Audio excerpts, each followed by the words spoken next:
আজকে ইসলামের নাম দোহাই দিয়ে, ইসলামের দোহাই দিয়ে যা শুরু হলো দেশের উপরে। সাহেব কেবলা 2008 সালে ওফাত হয়েছেন। কত সালে?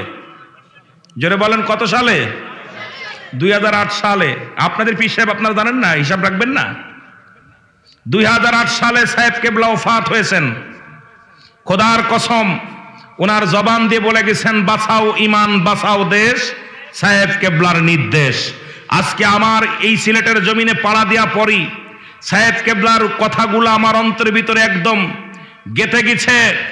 আল্লাহর ওলিদের কাছে আসে এলহাম, নবীদের কাছে আসে ওহী। আল্লাহর ওলি সাহেব কেবলার কাছে ওহী আসলেন, আনতেই আসলেন, কি আসলেন? এলহাম এসেছিল। এই জন্য এলহাম দ্বারা বলে গেছে, ইমান বাঁচাও, এমন একটা জামানা আসবে ইমান চলে যাবে। এই জন্য ইমানকে বাঁচাও, দেশকে বাঁচাও। দেশের প্রতি শগুনের নজর পড়েছে, আমার দেশটাকে সর্বনাশ করার জন্য ইংরেজরা নজর পড়েছে, আজকে পশ্চিমেরা নজর পড়েছে। এই ছোট্ট কান্ট্রি বাংলাদেশটা মুসলিম কান্ট্রি, এটাকে যদি শেষ করতে পারে, তাদের এই সুযোগ সন্ধানী মানুষগুলো তারা একটাই পায়তারা শুরু করেছে, যদি মুসলমানদের শেষ করা যায় তাহলে এই দুনিয়া থেকে ইসলামের বাতি লিভিয়ে দেওয়া যাবে। জোরে বলেন ঠিক কিনা? এই জন্য আমার সাহেব কেবলাকে কথাগুলো বলার পর আমার গায়ের পশমগুলো খারিয়ে গেছে, অন্তর ভিতর লাগছে। আল্লাহর ওলি তারা কোনো বানোয়াট মুখস্থ কোনো কথা বলে না, আল্লাহর তরফ থেকে যে কথাগুলো আসে সেই কথাগুলো বলে। ইমানের যে অবস্থা, আহা! আজকে দেখলাম মেয়েরা স্লোগান দিতেছে, ভোট চাইতেছে, মেয়েরা দাঁড়ায় ডাইরেক্ট, একটার বুরকা নাই, মাথায় কাপড় নাই, রাস্তায় পুরুষ নারী পুরুষ সব রাস্তা দিয়ে আসতে এত দুঃখ লাগলো। এ আমার মা চাষিরা, খালা ফুফুরা, একটার গায়ে বেটা বেটি সব এক জায়গা হইয়া ইসলামী দল নাম দিছে, ভোট চাচ্ছে রাস্তায়, একদম সরকারি রাস্তায় ডাইরেক্ট। ফেসবুকে দেখবেন, আমি তো সরাসরি দেখছি, আপনারা ফেসবুকে দেখবেন। আমি আশ্চর্য হয়ে গেলাম যে সিলেটের জমিন যদি এই হয়ে যায়, অন্য জমিনের কি অবস্থা?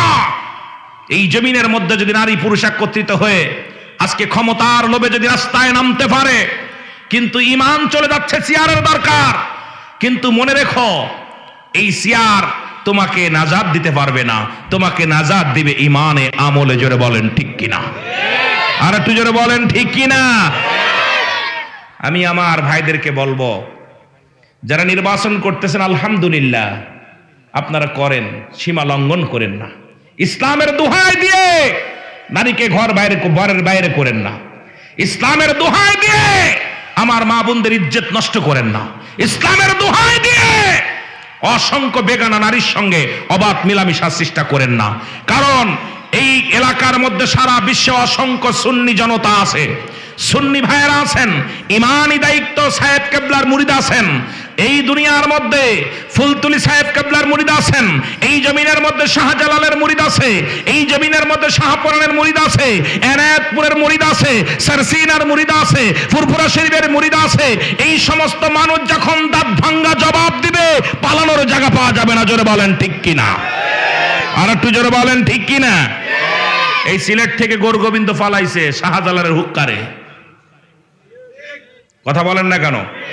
কষ্ট হচ্ছে? আমি কাউরে ভয় পাই না, একটা কথা বলি, সত্য কথা বলি। আপনাকে ভালো লাগলে আমাকে দাওয়াত দিবেন, রিজিকের মালিক আল্লাহ। ভালো লাগলে দিবেন, না লাগলে দিবেন না, প্রয়োজন নাই। তবে ইমান বিক্রি করে যেন না খাই, ইমান আমল যেন সর্বনাশ না করে দিই। 1000 মন দুধের মধ্যে যদি একটু চুনা দেন, দুধটা কি ভালো থাকবে? জোরে বলেন থাকবে? এই জন্য শাহজালালের ভূমিতে সমস্ত ভণ্ডামি চলবে না, শাহপুরানের ভূমিতে ভণ্ডামি চলবে না, সাহেব কেবলার ভূমিতে ভণ্ডামি চলবে না। এই জমিনে শরীয়তের বিধান মেনে চলা লাগবে। জোরে বলেন ঠিক কিনা? তুমি যে দলের নেতা হও, কিচ্ছু যায় আসে না আমাদের। বন্দেগী ওয়াজ নসিহত যদি না শোনেন কোনো গুনাহ হবে না, শুনলে সওয়াব আছে। নামাজ যদি তরফ করেন, এক ওয়াক্ত নামাজ কাজা দিলে 80 হুতবা পরিমাণ জাহান্নাম, যে এক হুতবা পরিমাণ হলো 2,88,00,000 বছর। যে আপনার আমার জীবনে কত নামাজ চলে গেল, এই নামাজের হিসাবটা যদি রব্বে কারিম ধরে, আমাকে আপনাকে বাঁচার মতো কোনো গতি নেই। এই জন্য নামাজটা সবাই আদায় করবেন। আমি সকলকে অনুরোধ করব, মুরব্বি ইকরাম, যুবক ভাইয়েরা, আমার পর্দারের মা বোনে যারা আছেন, সবাই আপনারা যার যার বাড়িতে বসছেন, যদি বসার জায়গা থাকে বসে বসে আলোচনা শুনবেন। الصلاة والسلام عليك يا رسول الله الصلاة والسلام عليك يا حبيب الله الصلاة والسلام عليك يا شافي المذنبين الصلاة والسلام عليك يا رحمة للعالمين أعوذ بالله من الشيطان الرجيم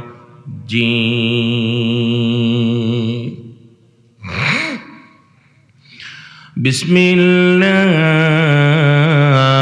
الرحمن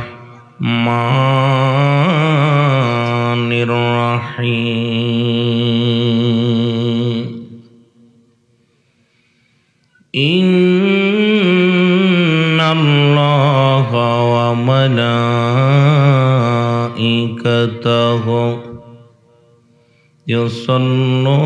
يصلون على النبي يا أيها الذين آمنوا صلوا عليه وسلموا تسليما اللهم صل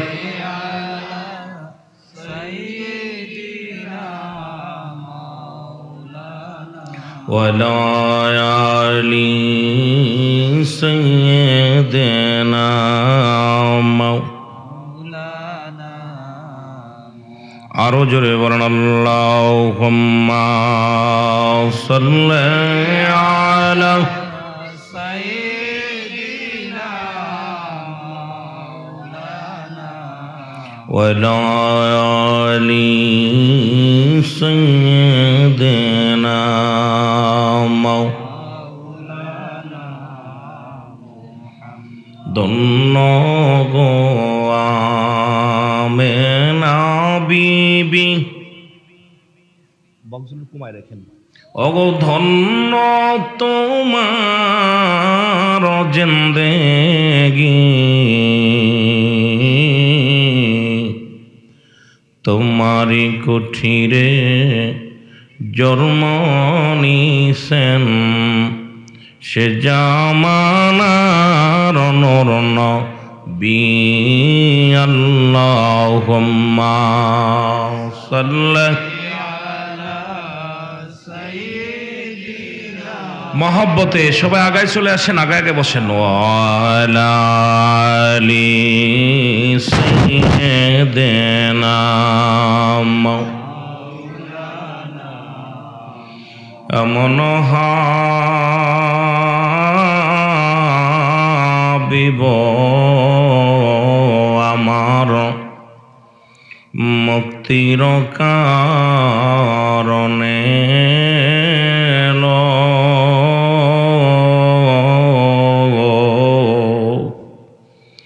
এমন হাবিব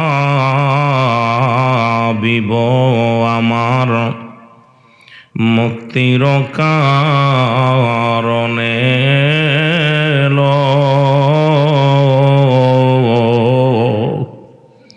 ওফাতের পরেও নবীজি পাপী উম্মতিরে না ভুলিল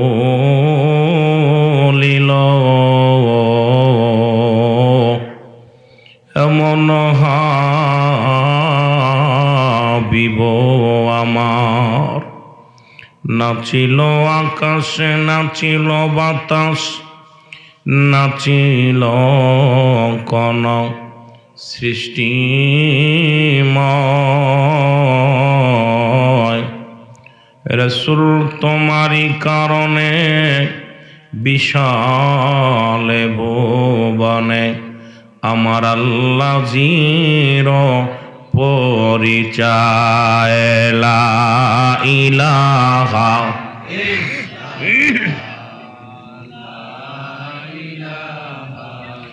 মোহব্বত লা ইলাহা লা ইলাহা মুহাম্মাদুর সাল্লাল্লাহু আলাইহি ওয়াসাল্লাম বালাগাল উলা বিকামালিহি কাশাওয়াত তুজা বিজামালিহি হাসনাত জামিউ খিসালিহি সাল্লাল্লাহু আলাইহি ওয়া আলিহি কালেমা তাওহীদ রশলিখা ওসে মোহাম্মদ বামেতে আকা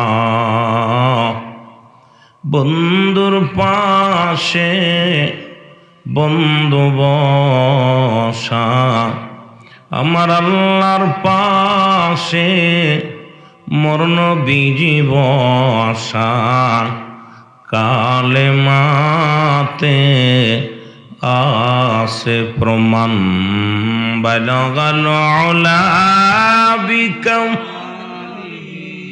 কাশাওয়াত তুজা বিজামালিহি হাসনাত জামিউ খিসালিহি সাল্লাল্লাহু আলাইহি ওয়া আলিহি।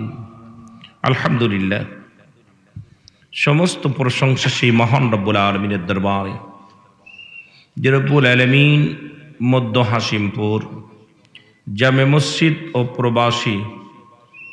প্রবাসী ভাইয়েরা যারা আছে এই গ্রুপের যৌথ উদ্যোগে এলাকাবাসীর সকল ভাইদের সুন্দর প্রচেষ্টায় আজকের এই নবম বাৎসরিক ওয়াজ ও দোয়ার মাহফিলে আপনাকে আমাকে মধ্য হাসিমপুর জামে মসজিদ সংলগ্নে বসার মতো সুযোগ, আসার মতো সুযোগ দান করলো। উচ্চ কণ্ঠে আওয়াজ দিয়ে বলেন আলহামদুলিল্লাহ। আজকের এই মাহফিল থেকে সালাম ও কদম মুসি জানাই কুল কায়নাতের নবী, নবীদের নবী, রাহমাতাল লিল আলামিনের পুত পবিত্র কদম মোবারকে। সালাম ও কদম মুসি জানাই বাংলাদেশের অসংখ্য হক্কানি ওলি আল্লাহদের কদম মোবারকে, যাদের কথা আল্লাহ তাআলা কুরআনুল করিমের মধ্যে সূরা ইউনূসের মধ্যে 11 নম্বর পারা 62 নম্বর আয়াত আল্লাহ নিজেই ঘোষণা করে আলা সাবধান ইন্নানি সালা ইন্নাউল্লাহি, আল্লাহর তরফ থেকে যারা ওলি হয় লা নাই খৌফুন শব্দের অর্থ ভয়, আল্লাহ যদি অবস্থান করো হুমদের উপরে হাজানম, তাদের কোনো চিন্তা নাই ভাবনা নাই। মেরকাত শরে মেরকাতের 10ম খণ্ড 722 নম্বর পৃষ্ঠা, তাফসীরুল বায়ান 5ম খণ্ড 524 নম্বর পৃষ্ঠা। রাসূল আকরাম সাল্লাল্লাহু আলাইহি ওয়াসাল্লাম বয়ান করেন আলা সাবধান ইন্নানি সালা ইন্নাউল্লাহি, আল্লাহর তরফ থেকে যারা ওলি হয় লা ইয়ামুত, তাদের মৃত্যু নাই। অসংখ্য আল্লাহর ওলিরা শুয়ে আছেন। সালাম জানা আজকের মাহফিলের সম্মানিত সভাপতি সাহেব আলহাস জনাব হযরত মাওলানা মুফতি আহসানুদ্দিন সাহেব, আজকের মাহফিলের সহসভাপতি জনাব মোহাম্মদ হাফিজ আব্দুর রহিম সাহেব, আজকের মাহফিলের প্রধান বক্তা আলোড়ন সৃষ্টিকারী বক্তা জনাব হযরত মাওলানা মুফতি SM ইয়াসিন আহমেদ আল-ওয়াসি সাহেব, আজকের মাহফিলের প্রধান আকর্ষণ জনাব হযরত মাওলানা মুফতি জামিল আহমেদ জামালি সাহেব, অন্যান্য ওলামা ইকরাম, বিশেষ অতিথি হিসেবে যারা আছেন আনসারউদ্দিন ভাই সহ যে সমস্ত ভাইয়েরা আছেন প্রত্যেকের জানাই মোবারকবাদ ও সালাম। সালাম জানাই সামনের উপস্থিত আশিকান জাকিরান দারুম পিরান মুসলমান ভাই বন্ধুগণ, পর্দারের মা বোনেরা, সকলকে জানাই সালাম। আসসালামু আলাইকুম ওয়া রাহমাতুল্লাহি ওয়া বারাকাতুহু। বিশেষ করে কিছু নাম বাদ আছে, যদি আমি সময় পাই ইনশাল্লাহ বলবো। যেহেতু আমি রুহুল আমিন সিদ্দিকী ভূমিকা করে আলোচনা করি না, বেশিরভাগই সালাম বিনিময় করে আলোচনার মধ্যে ডুবে যায়। যেহেতু মাহফিলের অমূল্য সময় স্রোতের মতো চলে যাচ্ছে, একটা বক্তা 1.5-2 ঘন্টা আলোচনা করে, যদি ভূমিকা করি আধা ঘন্টা 40 মিনিট কাটিয়ে দিই, আলোচনা করব কখন আর কখন কথা বলবো। এই জন্য আমি যখনই, যদিও একটু জনগণ বেশি হলে হয়তো এত সময় আমি ভূমিকা নিতাম না, 2 থেকে 2.5 মিনিট 1.5 মিনিট আমি ভূমিকা পালন করি। তো সব মিলে রব্বুল আলামিন আপনাদেরকে ভালো রাখছে, ঠিক কিনা? জোরে চিল্লায় বলেন আলহামদুলিল্লাহ। সব প্রশংসা কার? হায়াত মৌতের মালিক কে? রিজিক দৌলাতের মালিক কে? এই মাহফিলে বসানোর মালিক কে? আর একটু জোরে বলেন কে? সে রব্বে কারিমের দরবারে আর একবার শুকরিয়া দেয়, বলেন আলহামদুলিল্লাহ। মোহব্বতের সঙ্গে দুরূদ শরীফ পড়েন, আল্লাহুম্মা সাল্লি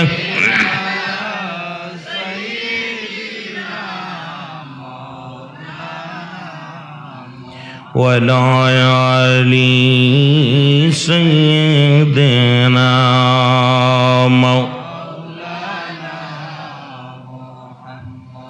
এ দুনিয়ার মুসলমান গভীর মনোযোগ। আল্লাহ রাব্বুল আলামিন রিয়াজুল জান্নাহ বেহেশতের বাগানে আসার মতো বসার মতো সুযোগ দান করলো। এই সময় কত মানুষ জেলখানায়, কত মানুষ হাসপাতালে, কত মানুষ মৃত্যু শয্যায় সজ্জিত। রব্বুল আলামিন আপনাকে আমাকে জেলখানায় নেন নাই, হাসপাতালে নেন নাই, সুন্দর পরিবেশ মসজিদ প্রাঙ্গণে জান্নাতের বাগানে আপনাকে আমাকে বসার মতো সুযোগ দান করলো। উচ্চ কণ্ঠে আওয়াজ দিয়ে আরেকবার চিল্লায়া বলা যাবেন আলহামদুলিল্লাহ। এই দুনিয়ার মুসলমান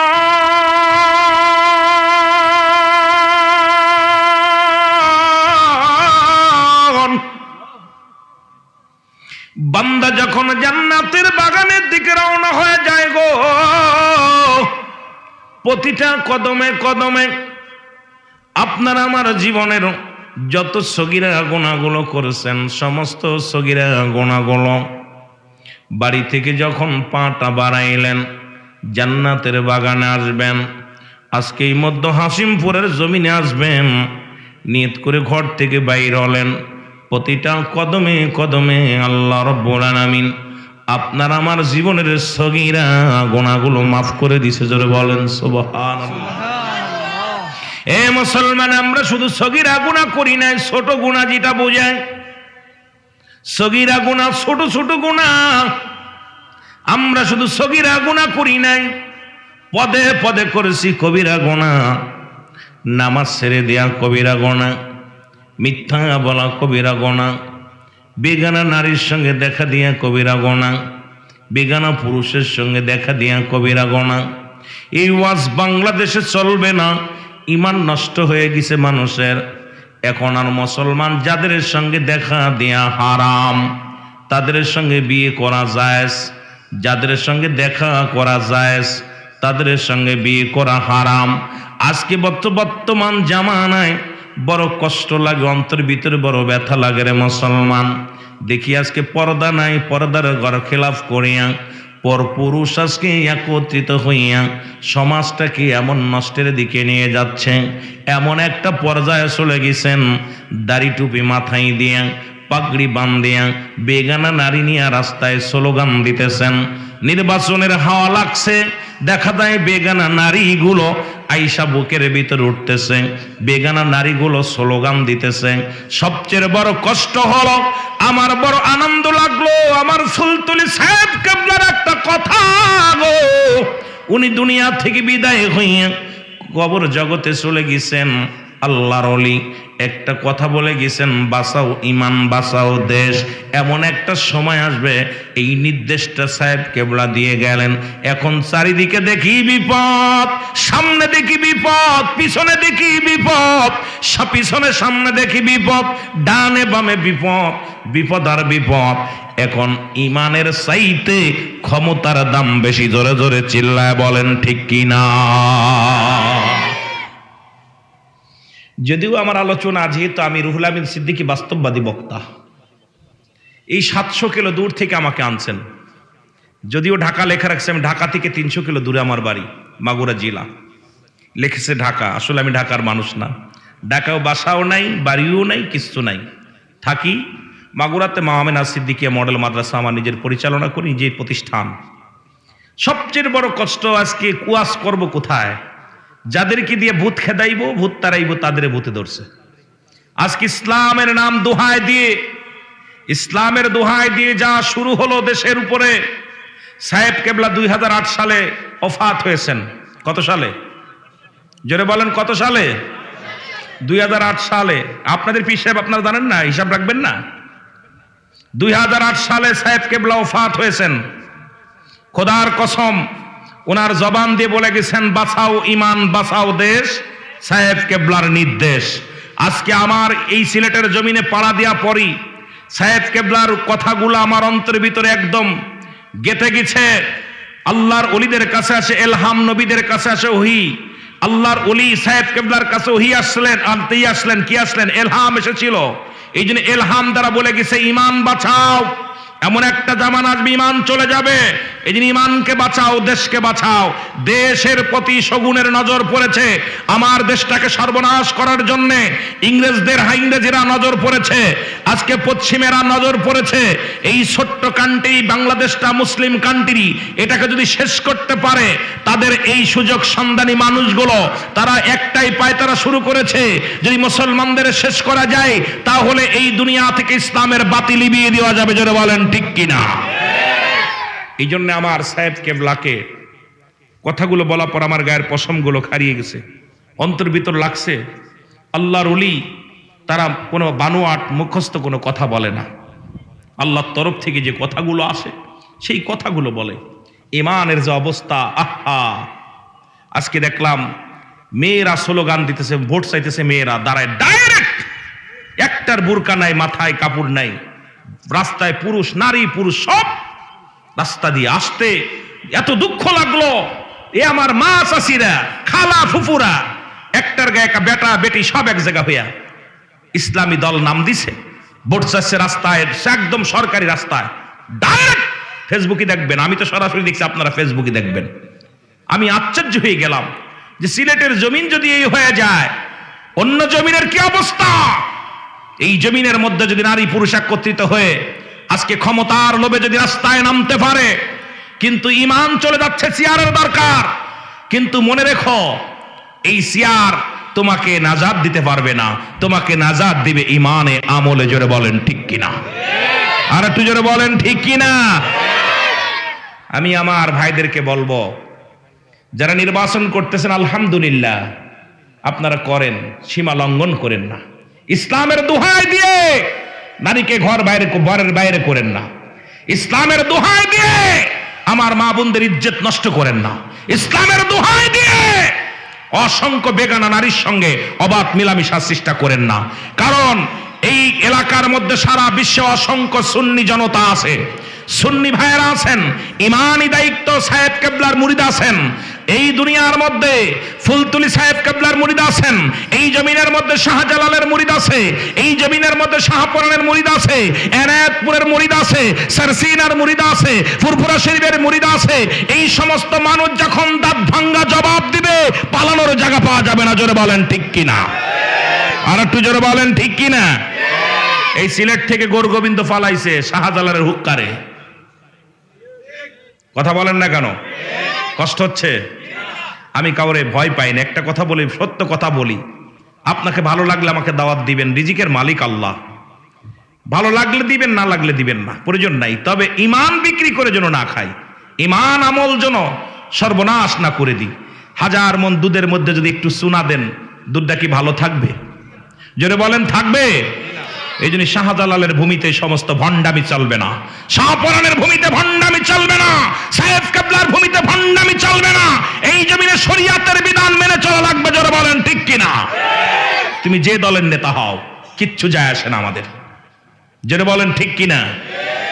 360 জন আউলিয়া এসে তাকবীর দিয়েছিল, শাহজালাল গরুর গোবিন্দের দালান থরথর করে কাঁপছিল। আজকে কি 360 জন আছেন না আরো বাড়ছে? বাজান আপনারা কি বাড়ছেন না আছেন? কথা বলেন না কেন? বাড়ছেন না আছে? তো তখন যদি ইংরেজরা হিন্দি আপনার কারা গরুর গোবিন্দ যদি পালায় যাওয়া লাগে শাহজালালের 360 জনের কাছে, আজকে এখানে সিলেট বিভাগে কত লোক? কয়েক কোটি আছে লোক। কথা কয় না? লক্ষ না, কোটি। তো এদের কি ইমান এতই দুর্বল যে আজকে স্ট্যান্ডের মধ্যে মহিলারা স্লোগান দিব আর আমরা মেনে নিব, মহিলার রাস্তায় নামবো আমরা মেনে নিব, প্রয়োজন হলে জীবন দিয়ে দেব, সামনে কোনো খারাপ গুনার কাজ কবিরা গুনাহ করবে এটা মানতে পারবো না। জোরে বলেন ঠিক কিনা? আমি খুব কষ্ট পাচ্ছি ভাই। আজকে সাহেব কেবলার দরকার ছিল দেশে, আজকে আমার ফুলতলি সাহেব কেবলার দরকার ছিল। সে কেন বলে গেলেন বাঁচাও ইমান বাঁচাও দেশ? আহা, ইমান চলে গেলে মানুষের সব ইবাদত বরবাদ। ওই এক ফোঁটা দুধের মধ্যে যেমন এক মন দুধের ভিতরে একটা ফোঁটা সোনা যদি পড়ে, দুধ যেমন সব শেষ হয়ে যায়, মানুষের জীবনে যত আমল, রোজা, নামাজ, হজ, যাকাত যা করেছে, যখনই গুনার ভিতর লিপ্ত হবে সব বরবাদ হয়ে যাবে। এই জন্য ইমানটার প্রতি তাগিদ দিচ্ছে সদা সর্বদাই। আল্লাহ আমার সাইফ কেবলার ওসিলায়, আল্লাহ আল্লাহর ওলিদের ওসিলায়, কুলৌড়ার জমিন, এই জমিন আল্লাহ মধ্য হাসিমপুরের জমিন, রব্বে কারিম সবাইকে তুমি আল্লাহ দুনিয়াতে যত কষ্ট দাও দাও, যেন ইমানটা না নিয়ে যাও, ইমানের সঙ্গে যেন মৃত্যু হয়। জোরে বলেন মারহাবা। আর একটু জোরে বলেন আমিন। মহব্বতের সঙ্গে দুরূদ শরীফ পড়ুন, আল্লাহুম্মা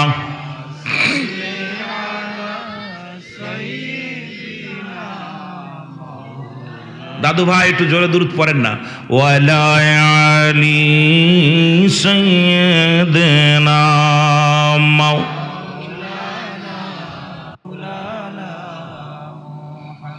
এ মুসলমান গভীর মনোযোগ, যে কথা বলতেছিলাম সগীরা গুনাহ মাফ হলো জান্নাতের দিকে রওনা দেওয়ার কারণে,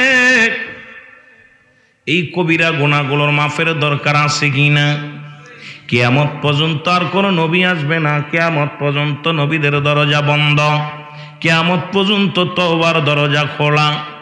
কিসের দরজা? তওবার দরজা খোলা।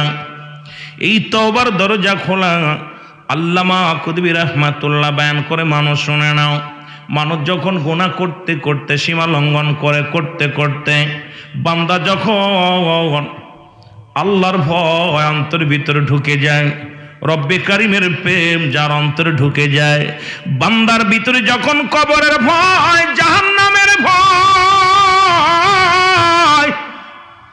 বান্দার অন্তরের ভিতরে যখন জাহান্নামের ভয় লাগে গো, বান্দা যখন এই জান্নাতের বাগান আঁকড়ে ধরিয়া খাস তওবা করিয়া আল্লাহ বলে ডাক দে, আল্লাহ জীবনের শেষ মাহফিল, আল্লাহ জীবনের শেষ রাত, আল্লাহ জীবনের শেষ সময়, রব্বুল আলামিন আর সকাল উঠবে না, আগামী দিন সূর্যোদয় হবে না। বান্দা যখন চোখের পানিগুলো সিঁড়ি টাচ করে তওবা করে আল্লাহ বলে ডাক দেয়, আমার আল্লাহ রব্বুল আলামিন বান্দার জীবনের সব গুনাহ মাফ করে দেয়। জোরে বলেন সুবহানাল্লাহ। আল্লামা কুতুবী রাহমাতুল্লাহ বয়ান করে, বান্দা হাজার গুনাহ করেছে, যখন কবরের ভয়, মরণের ভয় ভিতরে ঢুকছে, আল্লাহ আমি মারা যাব, আল্লাহ কবরে আমি কি জবাব দিব, কিয়ামতের ময়দানে আমি কি হিসাব দিব আল্লাহ। যখন বান্দার অন্তর কেঁদে গেছে, অন্তর ভিতর ধাক্কা লাগছে, আর ওই বান্দা যখন খাস তওবা করে আল্লাহ বলে ডাক দেয়, রব্বে কারিম বান্দার জীবনের সব গুনাহ মাফ করে দেয়। জোরে বলেন না সুবহানাল্লাহ। যেহেতু মানুষের মৃত্যু হয় দুইটা টাইমে গো, একটা হলো রাতের বেলা, একটা হলো দিনের বেলা। দিন শুরু করেছি মৃত্যুবরণ করি নাই, রাত শুরু করেছি মৃত্যুবরণ করি নাই। যেহেতু মরণ এখনো হয় নাই, সুযোগ যেহেতু আসছে, সবাই আমার সঙ্গে একটু তওবা করেন, আস্তাগফিরুল্লাহ রব্বি মিন কুল্লি জামবি আতুবু ইলাইহি। আরো জোরে বলেন, লা হাওলা ওয়ালা কুওয়াতা ইল্লা বিল্লাহিল আলিয়্যিল আযীম। আস্তাগফিরুল্লাহ রব্বি মিন কুল্লি জামবি আতুবু ইলাইহি লা ইলাহা ইল্লাল্লাহু মুহাম্মাদুর রাসূলুল্লাহ সাল্লাল্লাহু আলাইহি ওয়াসাল্লাম। আশহাদু আল্লা ইল্লাল্লাহু ওয়াহদাহু লা শারীকা লাহু ওয়া আশহাদু আন্না মুহাম্মাদান আবদুহু ওয়া রাসূলুহু। জোরে জোরে চিল্লার একবার বলা যাবেন আল্লাহু আকবার। মহব্বতের সঙ্গে দুরূদ শরীফ পড়েন আল্লাহুম্মা।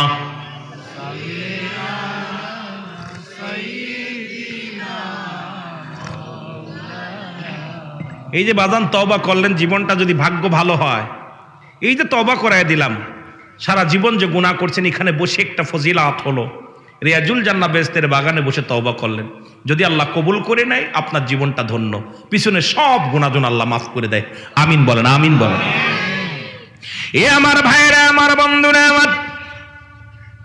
আমাকে কয়েকটা বিষয় দিছে, তার মধ্যে নামাজ, রোজা, মা বাবার খেদমত, এতগুলো তো করা সম্ভব নয়। আল্লাহ রাত শুরু করেছে নামাজ দিয়া, দিনও শুরু করেছে নামাজ দিয়া। সালাত কি দিয়া? কতবার? 82 বার তাগিদ দিছে। দিছে কি? সালাতের কথা কুরআনুল কারীমের মধ্যে কয়বার আসছে? যেটা বলেন না, কয়বার? নামাজের কথা। আমিও শুরু করেছিলাম নামাজের কথা বলেন।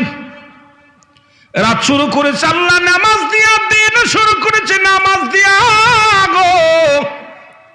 রাতের শুরু হলো মাগরিব। বান্দারে মাগরিবের 3 রাকাত ফরজ নামাজ যখন আদায় করলাম, সঙ্গে সঙ্গে তুমি হয়ে গেলে আমার আল্লাহর গোলাম।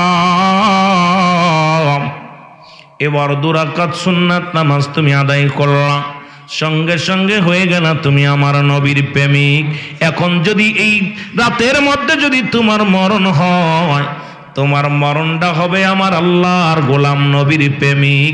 ভয় নাই, ভয় নাই, ভয় নাই, হাসরে ভয় নাই, মিজানে ভয় নাই, কবরে ভয় নাই, ফুলসিরাতে ভয় নাই। কারণ আমার আল্লাহর গোলাম হইয়া, নবীর প্রেমিক হইয়া, বাবা মায়ের বাধ্য সন্তান হইয়া, উস্তাদ মাশায়েখের বাধ্য মুরিদ হইয়া, ছাত্র হইয়া দুনিয়া থেকে বিদায় হয়ে গেলে তোমার কবরেও শান্তি, মরণেও শান্তি। জোরে জোরে চিল্লায় বলো মারহাবা। এখন রাতের মধ্যে তোমার মরণ হয় নাই, দিন শুরু করেছে আমার আল্লাহ নামাজ দিয়া গো। দিনের শুরু হলো ফজর, 2 রাকাত সুন্নাত নামাজ তুমি আদায় করলা, সঙ্গে সঙ্গে তুমি হয়ে গেলে আমার রাসূলের প্রেমিক। এবার 2 রাকাত ফরজ নামাজ তুমি আদায় করলা, সঙ্গে সঙ্গে তুমি হয়ে গেলে আমার আল্লাহর গোলাম।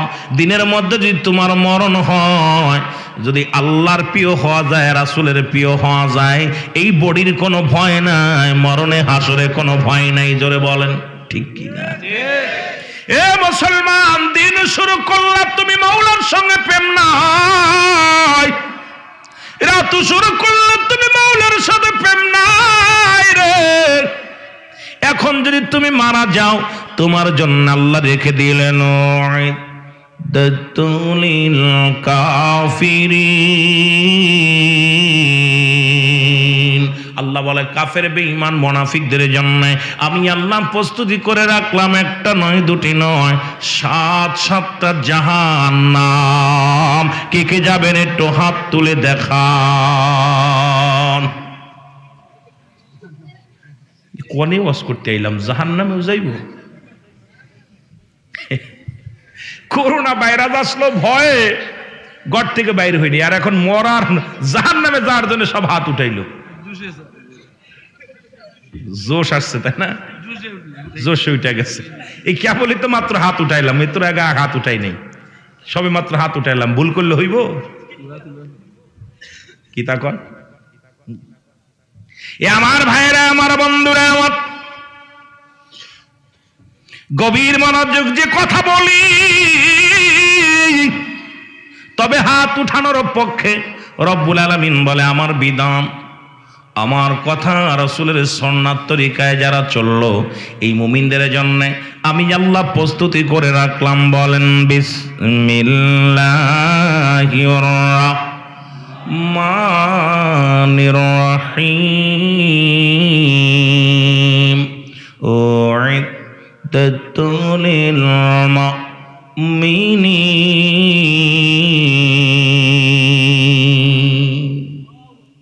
আল্লাহ বলে মুমিনদের জন্য, মুত্তাকিনদের জন্য আমি আল্লাহ 8টা জান্নাত প্রস্তুতি করে রাখলাম। কেটা কেটে যাবেন এবার হাত তোলেন। আরে হাত উঠতে ভয় পান কেন? হাত যেহেতু উঠাইলেন মুমিনদের দিয়ে দিলাম, আপনি ভালো জায়গা দেখাইলাম, এত খারাপ জায়গার দরকার নেই। যে কিন্তু দেখলাম যশ আসছে, হাত উঠাই ফেলছেন, সেহেতু আপনাদের জন্য রেখে দিছে আল্লাহ 8টা জান্নাত। কয়টা জান্নাত? জোরে বলেন না কয়টা? কাদের জন্যে? মুমিনের জন্যে, আল্লাহ ওয়ালাদের জন্যে, রাসূল ওয়ালাদের জন্যে 8টা জান্নাত রেখে দিছে আল্লাহ। আর 7টা জাহান্নাম রাখছে আল্লাহ ভুলাদের জন্য, রাসূল ভুলাদের জন্য, যারা ভুলে গেছে এদের জন্য। সুতরাং আপনাদের হাত যেহেতু উঠছে, সেহেতু আল্লাহ যেন জান্নাতি, আমাদের 8টা জান্নাতের একটা জান্নাত যেন আল্লাহ ভিক্ষা দেয়। মারহাবা বলেন না? আর একটু জোরে বলেন মারহাবা। মদিনা যাইতে পারলাম না, মদিনা দেখতে পারলাম না, বলো মদিনা যাইতে পারলাম না, মদিনা। আরো জোরে জোরে চিল্লায় বলেন মদিনা যাইতে পারলাম না, মদিনা। আমি অসহায় তাই এত দূরে রই, আমি অসহায় তাই এত দূরে রই, শুধুই সালাম জানাই, বলো শুধুই সালাম জানাই, মদিনা মদিনা দেখতে পারলাম না, মদিনা। মদিনার নাম কত মধু,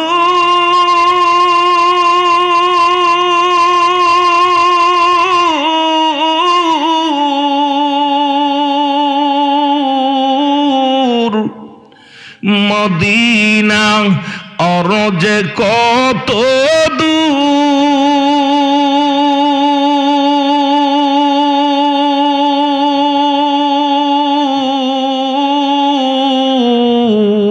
ওই মদিনার পথের দুলি, বলো ওই মদিনার পথ মাখুতে পারলাম না, মদিনা যাইতে,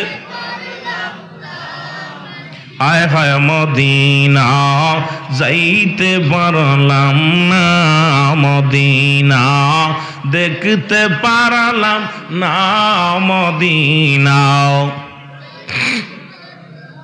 একটু মহব্বতে বলেন মদিনা যাইতে পারলাম না, মদিনা।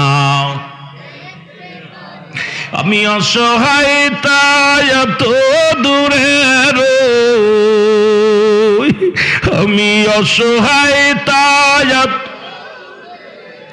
দূর থেকে সালাম জানাই, বলো দূর থেকে সালাম জানাই, মদিনা মদিনা দেখতে পারলাম না, মদিনা যাইতে পারলাম না, মদিনা। মদিনার নাম কত সুন্দর,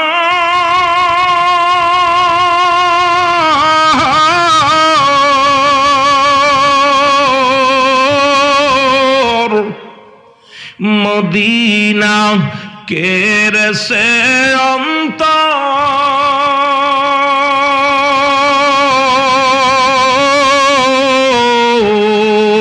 এই হাসিমপুর বাসীর সালাম খানি, কুলাউড়া বাসীর সালাম খানি, পৌঁছাই দিও মদিনায়, বলো পৌঁছাই দি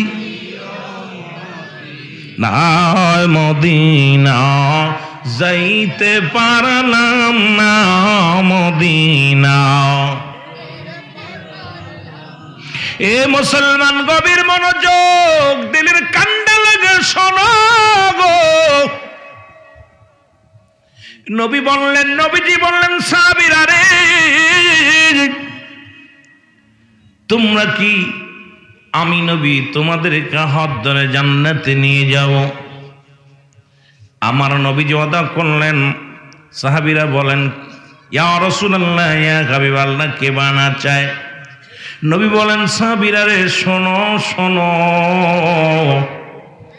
কোন ব্যক্তি যদি 5 ওয়াক্ত নামাজ, 5 ওয়াক্ত সালাত জামাতের সহকারে সময় মতো আদায় করতে পারে, আমি নবী তার হাত ধরে জান্নাতে নিয়ে যাব।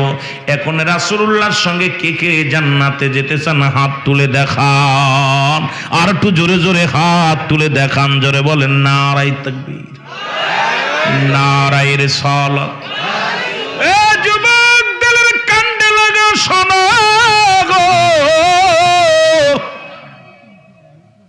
আল্লাহর নবী যখন এই ওয়াজ করলেন যে ব্যক্তি 5 ওয়াক্ত সালাত, 5 ওয়াক্ত নামাজ সময় মতো আদায় করতে পারবে, রাসূলুল্লাহ তারে হাত ধরে জান্নাতে নিয়ে যাবে। এই ওয়াজটা নবীজি করলেন। নবীর একজন প্রিয় সাহাবী, গরিব সাহাবী, নাম হলো আব্দুল্লাহ। মারহাবা বলেন, আর একটু জোরে বলেন আল্লাহু আকবার। এই আব্দুল্লাহ নামের এক সাহাবী, ও যুবক, এই সাহাবী কি করলেন? বাড়ি গেলেন, বিবি ডাক দে, কয় স্বামী এত দেরি হলো কেন? নামাজ শেষ করে আসতে এত দেরি হলো কেন? স্ত্রী ডাক দে বলে, স্বামী রে, এত দেরি হলো কেন?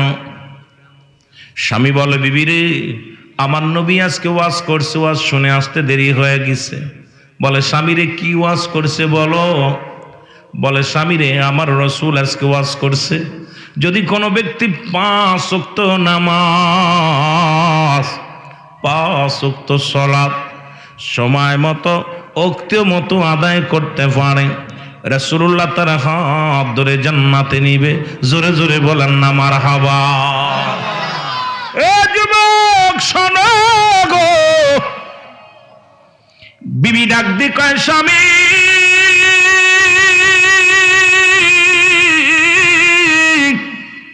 আপনার কাছে দামি কাপড় চাই না, দামি পোশাক চাই না, ভালো খাবার চাই না, আপনি আমাকে একটু সময় করে দিবেন, আমিও যেন সময় মতো মতো যেন 5 ওয়াক্ত নামাজ আদায় করতে পারি। কারণ নামাজ সময় মতো মতো যেন আদায় করতে পারি। আপনি যাবেন রাসূলুল্লাহর সঙ্গে জান্নাতে, আমিও আপনার সঙ্গে আমার নবীর প্রেমে আমার রাসূলুল্লাহর সঙ্গে আপনার সঙ্গী হয়ে জান্নাতে যাব। জোরে বলেন মারহাবা। রাসূলের পিছে প্রতিনিয়ত নামাজের জন্য ছুটে আসে।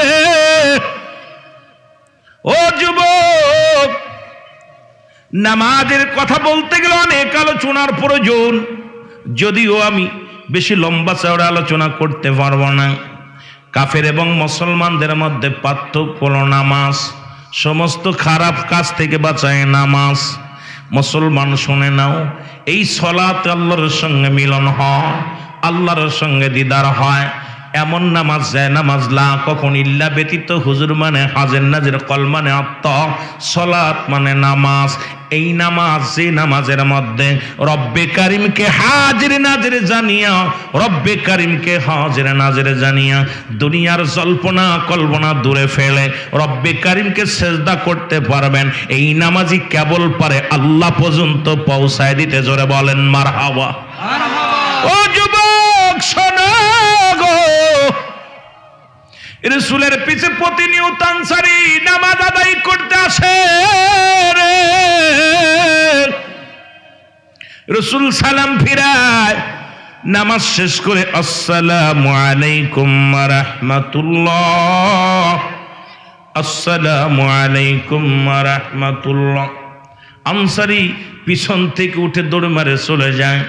নবীজি ডাকতে বলেন, সাহাবীরা রে, ও আমার সাহাবীরা, প্রতিদিন আমার আনসারী আব্দুল্লাহ আনসারী দেখি নামাজে আসে, আবার ছুটে দৌড়ায় বাড়ির থেকে চলে যায়। কারণটা কি রে?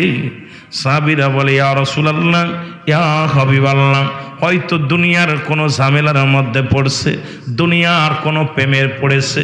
আমার নবী কয় না, আমি নবী নিজেই খবর নেব রে, আমি নবী নিজেই খবর নিব। রাসূলুল্লাহ নিজেই খবর নিতে গেলেন। সালাম দা, আসসালামু আলাইকুম, আসসালামু আলাইকুম ইয়া আহলাল বাইত, আসসালামু আলাইকুম ইয়া আহলাল বাইত। তিনবার সালাম দিলেন নবীজি, একবারও সালামের জবাব পাইলেন না। নবীজি মনে একটু কষ্ট পেয়ে ফিরে আসলেন। পিছন থেকে আনসারী উত্তর দেয়, আলাইকুম আসসালাম ইয়া রাসূলুল্লাহ, ওয়ালাইকুম আসসালাম ইয়া হাবিবাল্লাহ, ওয়ালাইকুম আসসালাম ইয়া রাহমাতাল লিল আলামিন। জোরে জোরে চিল্লায়া বলা যাবে না মারহাবা। আল্লাহর নবী ডাক দিয়ে বলে, আনসারী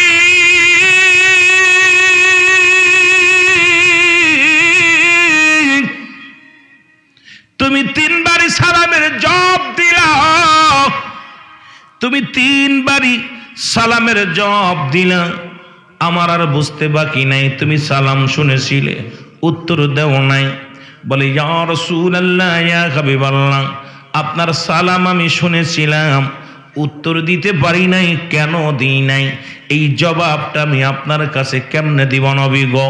নবী গো, দয়া করে যদি আমার বাড়িতে একটু যাইতেন, তাহলে আমি বলতাম কেন সালামের জবাব দিই নাই।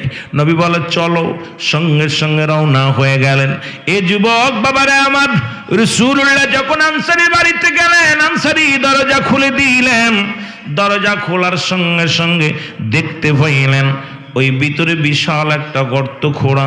আমার নবী ডাক দে বলে, আনসারী রে, তোমার ঘরের মধ্যে এত বড় গর্ত খোঁড়া কেন? বলি ইয়া রাসূলুল্লাহ, ইয়া হাবিবাল্লাহ, যখন আপনি আমারে সালাম দিয়েছিলেন তখন এই গর্তের মধ্যে আমি উলঙ্গ অবস্থায় বসা ছিলাম, আমার পণ্যের ভিতরে কোনো কাপড় ছিল না, এই কারণে আপনারা সালামের জবাব দিতে পারি নাই। আল্লাহর নবী ডাক দে বলে, আনসারী রে, তুমি কি বলতে চাও? বলে নবী গো,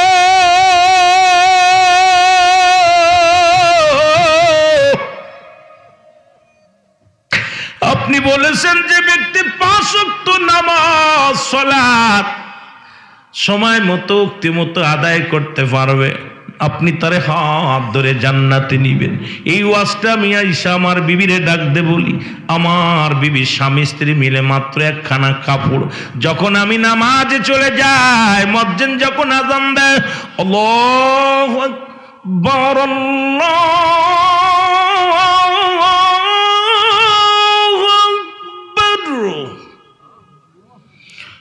আল্লাহু আকবার, আল্লাহু আকবার।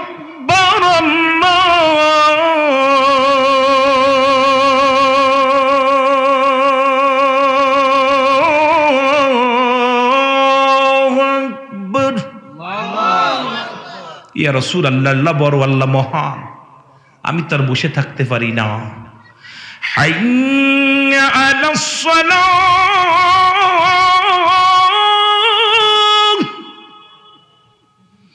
হাইয়া আলাল ফালাহ,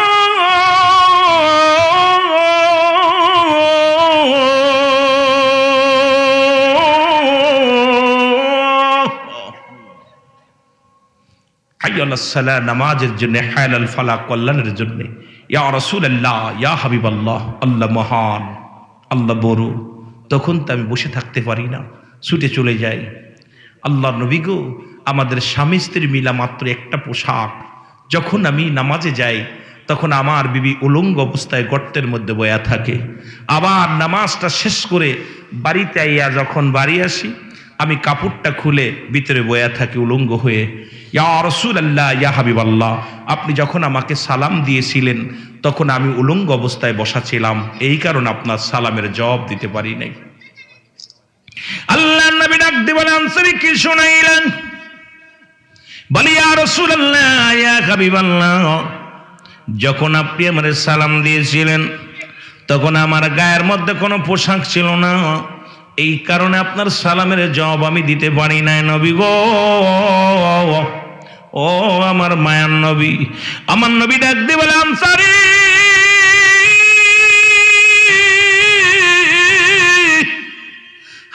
আয় আয় আয় আমার বুকের মধ্যে আয়। আরে আমি নবী কথা দিলাম রে, আমি নবী জবান দিলাম রে, ইয়াউমাল কিয়ামতের ময়দানে, ওই হাসরের ময়দানে আমি নবী তোদের হাত ধরে দুইজনকে, স্বামী স্ত্রী দুজনকে আমি নবী হাত ধরে জান্নাতে নিয়ে যাব। জোরে জোরে চিল্লায়া বলা যাবে না মারহাবা।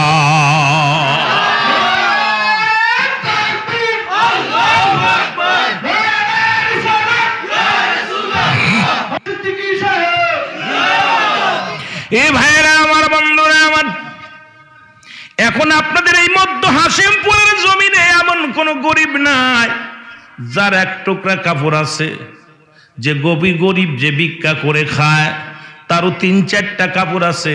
সেই নামাজের হিসাব যদি আমার রব্বে কারীম ধরে, এক ওয়াক্ত নামাজ কাজা গেলে ২ কোটি, এক ওয়াক্ত নামাজ কাজা গেলে ৮০ হুতবা পরিমাণ জাহান্নাম, যার ১ হুতবা পরিমাণ হলো ২,৮৮,০০,০০০ বছর।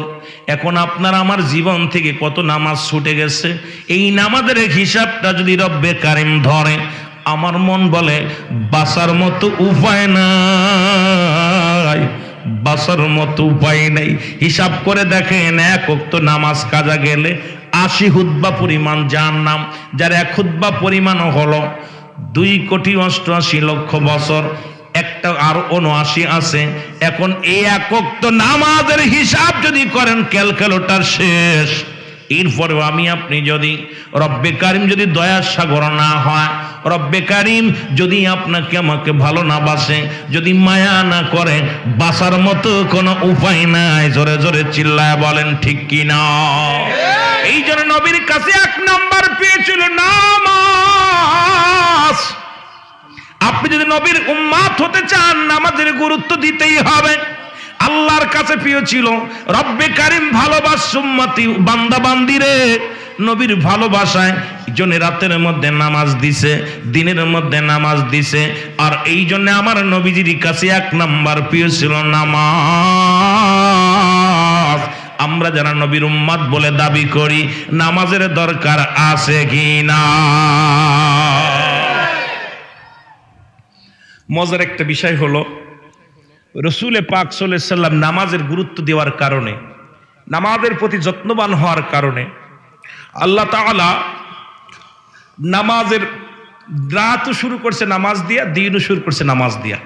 কারণ আমার হাবিব যেহেতু নামাজ প্রিয়, আমার হাবিব যেহেতু নামাজের প্রতি যত্নবান হবে তার উম্মতিরা, এই রাত আর দিন শুরুর আগেই নামাজ। আল্লাহু আকবার বলেন না? এ আমার ভাইরা, আমার বন্ধুরা আমার, সুতরাং কাফেররা নামাজ ছেড়ে দেয়, মুসলমান নামাজ ধরে। কাফের এবং মুসলমানদের মধ্যে পার্থক্য যদি হয় নামাজ, সালাত। আর কেন নামাজ পড়বেন না? যখন রব্বে কারীম তামাম পৃথিবী, যখন সমস্ত রূহকে সামনে নিয়ে রব্বে কারীম ঘোষণা করেছিল আলাস্তু বিরাব্বিকুম, আমি কি তোমাদের রব না, আমি কি তোমাদের প্রভু নয়, আমি কি তোমাদের মালিক নয়? তখন সবাই স্বীকার করেছিলাম, ক্বালু বালা, স্বীকার করলাম আপনি আমাদের রব, আপনি আমাদের প্রভু। এখন মালিক স্বীকার করে আসলেন আপনি আল্লাহকে, সেই আল্লাহর হুকুম পালন করার দরকার আছে কি না? ইমাম সাহেব বেতন নিব, নামাজ না পড়ায় বেতন দিবেন? কথা কয় না। আমি ওয়াজ করতে আইছি, যাই হাদিয়া দিবেন, ওয়াজ না করলে দিবেন? কথা কয়। তো রব্বে কারীম তো স্বীকার একদম কবুল পড়ায় ছাড়ছে, ডানে বামে যাওয়ার কোনো সুযোগ দেয় না। আল্লাহ সমস্ত রূহের জগৎকে ডাক দে বলছে, রূহের জগৎ, আমি কি তোমাদের রব, তোমাদের প্রভু? আলাস্তু বিরাব্বিকুম, ক্বালু বালা, স্বীকার করছি, আমি আপনি সবাই স্বীকার করছি, হ্যাঁ আপনি আমাদের রব। জোরে বলেন না মারহাবা। তাহলে সেই রবের গোলামি করার দরকার আছে কি না? আরো জোরে বলেন। এখন সময় করে দেখেন আপনার জীবনে এই 12টা ঘন্টার 24টা ঘন্টার ভিতরে ফজরের 2 রাকাত ফরজ, জোহরের 4 রাকাত ফরজ, আসরের 4 রাকাত ফরজ, মাগরিবে 3 রাকাত ফরজ, ঈশায় 4 রাকাত ফরজ। কত রাকাত? এই 17 রাকাত নামাজ পড়তে সুন্নাত নফল দিয়া 1 ঘন্টা সময় লাগে না। আপনি 23টা ঘন্টা আপনার, 1 ঘন্টা আমার আল্লাহর। এটাও যদি দিতে না পারেন তাহলে আপনার কপালে জাহান্নাম ছাড়া জান্নাত আশা করা সম্ভব নয়। জোরে বলেন ঠিক কি না? আপনি মিলায় দেখেন, এই 17 রাকাত নামাজ পড়তে ভাই 1 ঘন্টা লাগে? 1 ঘন্টা লাগে না। তা আপনাকে 24টা ঘন্টা রব্বে কারিম দান করলো। কয়টা ঘন্টা? 24টা ঘন্টা। 1 ঘন্টা দিবেন আল্লাহরে মাত্র। কয়টা ঘন্টা? 1 ঘন্টা আল্লাহর দিবেন, নাই 2 ঘন্টা দেন। যে আপনাকে বানাইলো, যে আপনাকে দুনিয়ায় পাঠাইলো, তার তো প্রশংসা করার জন্য আপনি 1 ঘন্টাও সময় দিচ্ছেন না। আপনি 60 বছর হায়াত, 10 বছর চলে যায় বাল্যকাল। কত বছর? 10 বছর। যৌবনকাল চলে যায় 40-50 বছর। বৃদ্ধকাল চলে যায় ওরম আর কিছুদিন। দেখা যায় হিসাব করে মিলায়া এই 60 বছরের ভিতরে আপনি আমার আল্লাহ রাব্বুল আলামিন 10 বছর ইবাদত করতে পারেন নাই। 50 বছরই আপনার দিছে, 10টা বছর মিলা আপনি আল্লাহর ইবাদত বন্দেগী করতে পারেন নাই। আবার যদি ভালো করে হিসাব করেন 5 বছরও রব্বে কারিমকে ডাকতে পারেন নাই। তাই রব্বে কারিম যদি দয়া না করে আপনার আমার বাঁচা কোনো সম্ভব নাই। এই জন্য মুসলমান শোনে নাও, যা ভুল করেছেন এগুলো ক্ষমা চাবেন আল্লাহর দরবারে। সামনে আসতেছে 3 তারিখ দিন, যে রাত্র লাইলাতুল বরাত। মারহাবা বলেন, আর একটু জোরে বলেন। শবে বরাত, ভাগ্য রজনী। এই দিনে রাসূল পাক সাল্লাল্লাহু আলাইহি ওয়াসাল্লাম আম্মা জান আয়েশা সিদ্দিকার কাছে শুয়ে আছে। গভীর রাত্রে উঠা দেখে আম্মা জান রাসূল পাক সাল্লাল্লাহু আলাইহি ওয়াসাল্লাম পাশে নাই। রসুলকে খুঁজতে লাগলেন, কারণ চারিদিকে শত্রু হানা দিছে। না জানি নবীকে হত্যা করে ফেলে, না জানি নবীকে দুনিয়া থেকে বিদায় করে দেয়। আম্মা জান আয়েশা সিদ্দিকা খোঁজাখুঁজি শুরু করলেন, কোথাও খুঁজে পায় না। খুঁজতে খুঁজতে যা পাইলেন রহমতের নবী জান্নাতুল বাকির মধ্যে বসে বসে, যেখানে 10,000 সাহাবী। কত হাজার? 10,000 সাহাবী রসুলের পাকের সাহাবীগণ শুয়ে আছে জান্নাতুল বাকির মধ্যে। নবীজি দেখে চোখের পানিগুলো ফেলায় ফেলায় কান্দে, আর কান্দতে স্যার আল্লাহ বল, আল্লাহ আমার জীবিতদের মাফ করে দাও, মুর্দাদেরকে মাফ করে দাও, আমার সাহাবীদেরকে ক্ষমা করে দাও। আমার মুসলমান শুনে নেন, আম্মা জান আয়েশা বলে, ইয়া রাসূলুল্লাহ আপনি কেন কাঁদছেন? কায়সারে তুমি কি জানো না এই শাবান মাসের এই 14 তারিখ দিন, গত রাত্র 15 তারিখ, আজকে রব্বি কারীম বান্দারে মাফ করানোর জন্য রব্বে কারীম ডাক দিয়া ফেরেশতার মাধ্যমে আমাকে ডাক দিয়ে আজকে এই ময়দানে পাঠিয়েছে। সর্বপ্রথম আমি দুনিয়া থেকে যারা বিদায় হয়ে গেছে তাদের জন্য মাগফিরাত কামনা করি। এরপরে যারা দুনিয়াতে আছে তাদের জন্য রব্বে কারীমের দরবারে ক্ষমা চাই। ও আমার ভাইরা, আমার বন্ধুরা, আমার আর উম্মতের মধ্যে মুসলমান এমন ভাগ্যবান রাত আল্লাহ দান করেছে। এই উম্মতের যদি বিচার করে কথাগুলো মনে পড়ে গেল, মুসা আলাইহিস সালাম একটা লাঠি নিয়ে রওনা দিলেন পাহাড়ের দেশে, পাহাড়ের মধ্যে উঠতেছিলেন। আল্লাহু আকবার বলেন। মুসা নবীর সামনে বিশাল একটা পাথর। এই পাথরটা যখন মুসা আলাইহিস সালামের সামনে দেখতে পাইলেন, মুসা নবী পাথরটা দেখে বড় আশ্চর্য হয়ে গেলেন। পাথরের চারিদিকে ঘুরে আর আল্লাহ, এই দুনিয়ার মধ্যে আমি এত বড় পাথরের ইতিপূর্বে দেখি নাই। রব্বে কারীম এত সুন্দর পাথর, চমৎকার, যার চাকচিকা করতেছে, নূরের ঝলক মারে পাথরের মধ্যে, এত সুন্দর পাথর তো দুনিয়ার মধ্যে আমি দেখি নাই রে আল্লাহ। আমার আল্লাহ কয়, মুসা রে তুমি পাথর দেখে দাঁড়ায় গেছো, পাথরের উপরটা দেখে তুমি আশ্চর্য হয়ে গেছো, ভিতরটা যদি দেখতে আরো আশ্চর্য হয়ে যাইতা। আল্লাহ রাখতে বলে, মুসা, মুসা কয় আল্লাহ এই উপরটা তো সুন্দর। আমার আল্লাহ কয়, মুসা রে ভিতরটা আরো সুন্দর। জোরে বলা যাবে না মারহাবা। আমার আল্লাহ কয়, মুসা রে তুমি কি ভিতরটা দেখতে চাও? বলে আল্লাহ দেখতে চাই। সঙ্গে সঙ্গে বলে, মুসা রে তোমার হাতে কি? বলে লাঠি। এই লাঠি দিয়ে আমি পাতা পারি, এই লাঠি দিয়ে আমি সাগর পাড়ি দিই, এই লাঠি ফেলে দিই সাপ হয়ে যায়, এই লাঠি দিয়ে আমি দুনিয়ার মধ্যে অনেক মজেজা দেখাই। এই মজেজার লাঠি দিয়ে আল্লাহ, আমার আল্লাহ কয় মজেজার লাঠি দিয়ে একটা বাড়ি মারো পাথরের উপরে। পাথরটার উপরে যখন মুসা আলাইহিস সালাম একটা বাড়ি মারলেন, বাড়ি মারার সঙ্গে সঙ্গে পাথরটা দ্বিখণ্ডিত হয়ে গেল। ভিতর থেকে এক মুরব্বী মুসলমান তসবিহ হাতে, ভিতরে পাঞ্জাবি, গায়ের মধ্যে পাঞ্জাবি, মাথার মধ্যে টুপি। এক মুরব্বী বইয়া বইয়া তসবিহ পড়তেছে, জোরে জোরে চিল্লায় বলো মারহাবা। আল্লাহর নবী মুসা আশ্চর্য হয়ে ডাকতে বলে, রব্বে কারীম, এই জগতের মধ্যে ইনার মতো আবেদ ব্যক্তি আর নাই। নির্জনে বইয়া পাথরের মধ্যে আল্লাহ, ও আমার আল্লাহ কি আশ্চর্যজনক দেখাইলা। মুসা নবী তাকায় দেখে স্বর্ণের থালার উপরে খানাগুলো, জান্নাতি ফল, ওর ভিতরে আপেল, আঙ্গুর, কমলা, যত সুন্দর সুন্দর খাবার আছে, নিয়ামতগুলো, জান্নাতি খাবারগুলো প্লেটের মধ্যে। মুসলমান স্বর্ণের প্লেট, স্বর্ণের গিলাস, স্বর্ণের সবকিছুরে মুসলমান। দেখে মুসা নবী আশ্চর্য হয়ে বলে, আল্লাহ, এই ব্যক্তির মতো আবেদ ব্যক্তি দুনিয়ার কেউ নাই। আমার মন বলে ইতিপূর্বে কেউ আসে নাই, আগামীতেও আসবে না, কারণ ইনার মতো এত আদামি ব্যক্তি, এত বুজুর্গ ব্যক্তি। এ মুসলমান শুনে নাও, শুনে নাও। ওই ব্যক্তিকে জিগাইলেন, ও ভাই, তুমি এর ভিতরে কেমনে ঢুকলাম? তোমার কেমনের ভিতরে ঢুকলা? কতদিন যাবত আসো? বলে, আমি এর ভিতরে 500 বছর ইবাদত করি। কত বছর? কত বছর? 500 বছর বইরা বসে বসে আছি, বা 50 বছর বসে আছি। এর মধ্যে ইবাদত খাও কোথায়? আল্লাহ খাওয়ায়। এর ভিতরে বয়া থাকো, এর ভিতরে আইলা কেমনে? আমার আম্মা জানের গোলাম আমি ছিলাম। আমার বাবারা, আমি মা বাবার খেদমত করতাম। আমার মা জননী যখন ইন্তেকালের সময় হলো, আমার মায়ের পাশে, পায়ের পাশে দাঁড়িয়েছিলাম। আমার মা ডাকতেছিল, বলছিল, বাবা আমি চলে যাব, তুমি কি কিছু চাও?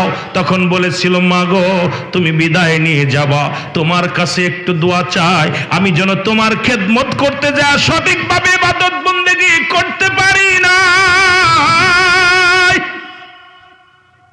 ও জনম দুঃখিনী মা গো, তুমি আমার এমন দোয়া করো, আমি যেন একটা নিরালায় বসে খোদা তাআলার সান্নিধ্য লাভ করতে পারি। আমি যেন এমন একটা জায়গা আল্লাহ আমারে দান করে, যেখানে বইয়া নির্জনে কোনো মানুষ ডিস্টার্ব করবে না, কোনো মানুষ জানবে না, সেখানে বইয়া আমি আল্লাহর গোলামি করতে পারি। আমার মা দোয়া করেছিল, আমার রব্বে কারীম আমারে দয়া করেছিল। এই পাথরের মধ্যে ঢুকেছি এতদিন যাবত, ঢুকে আমার আল্লাহর গোলামি করি। মুসা নবী ডাক দিয়ে কয়, রব্বে কারীম,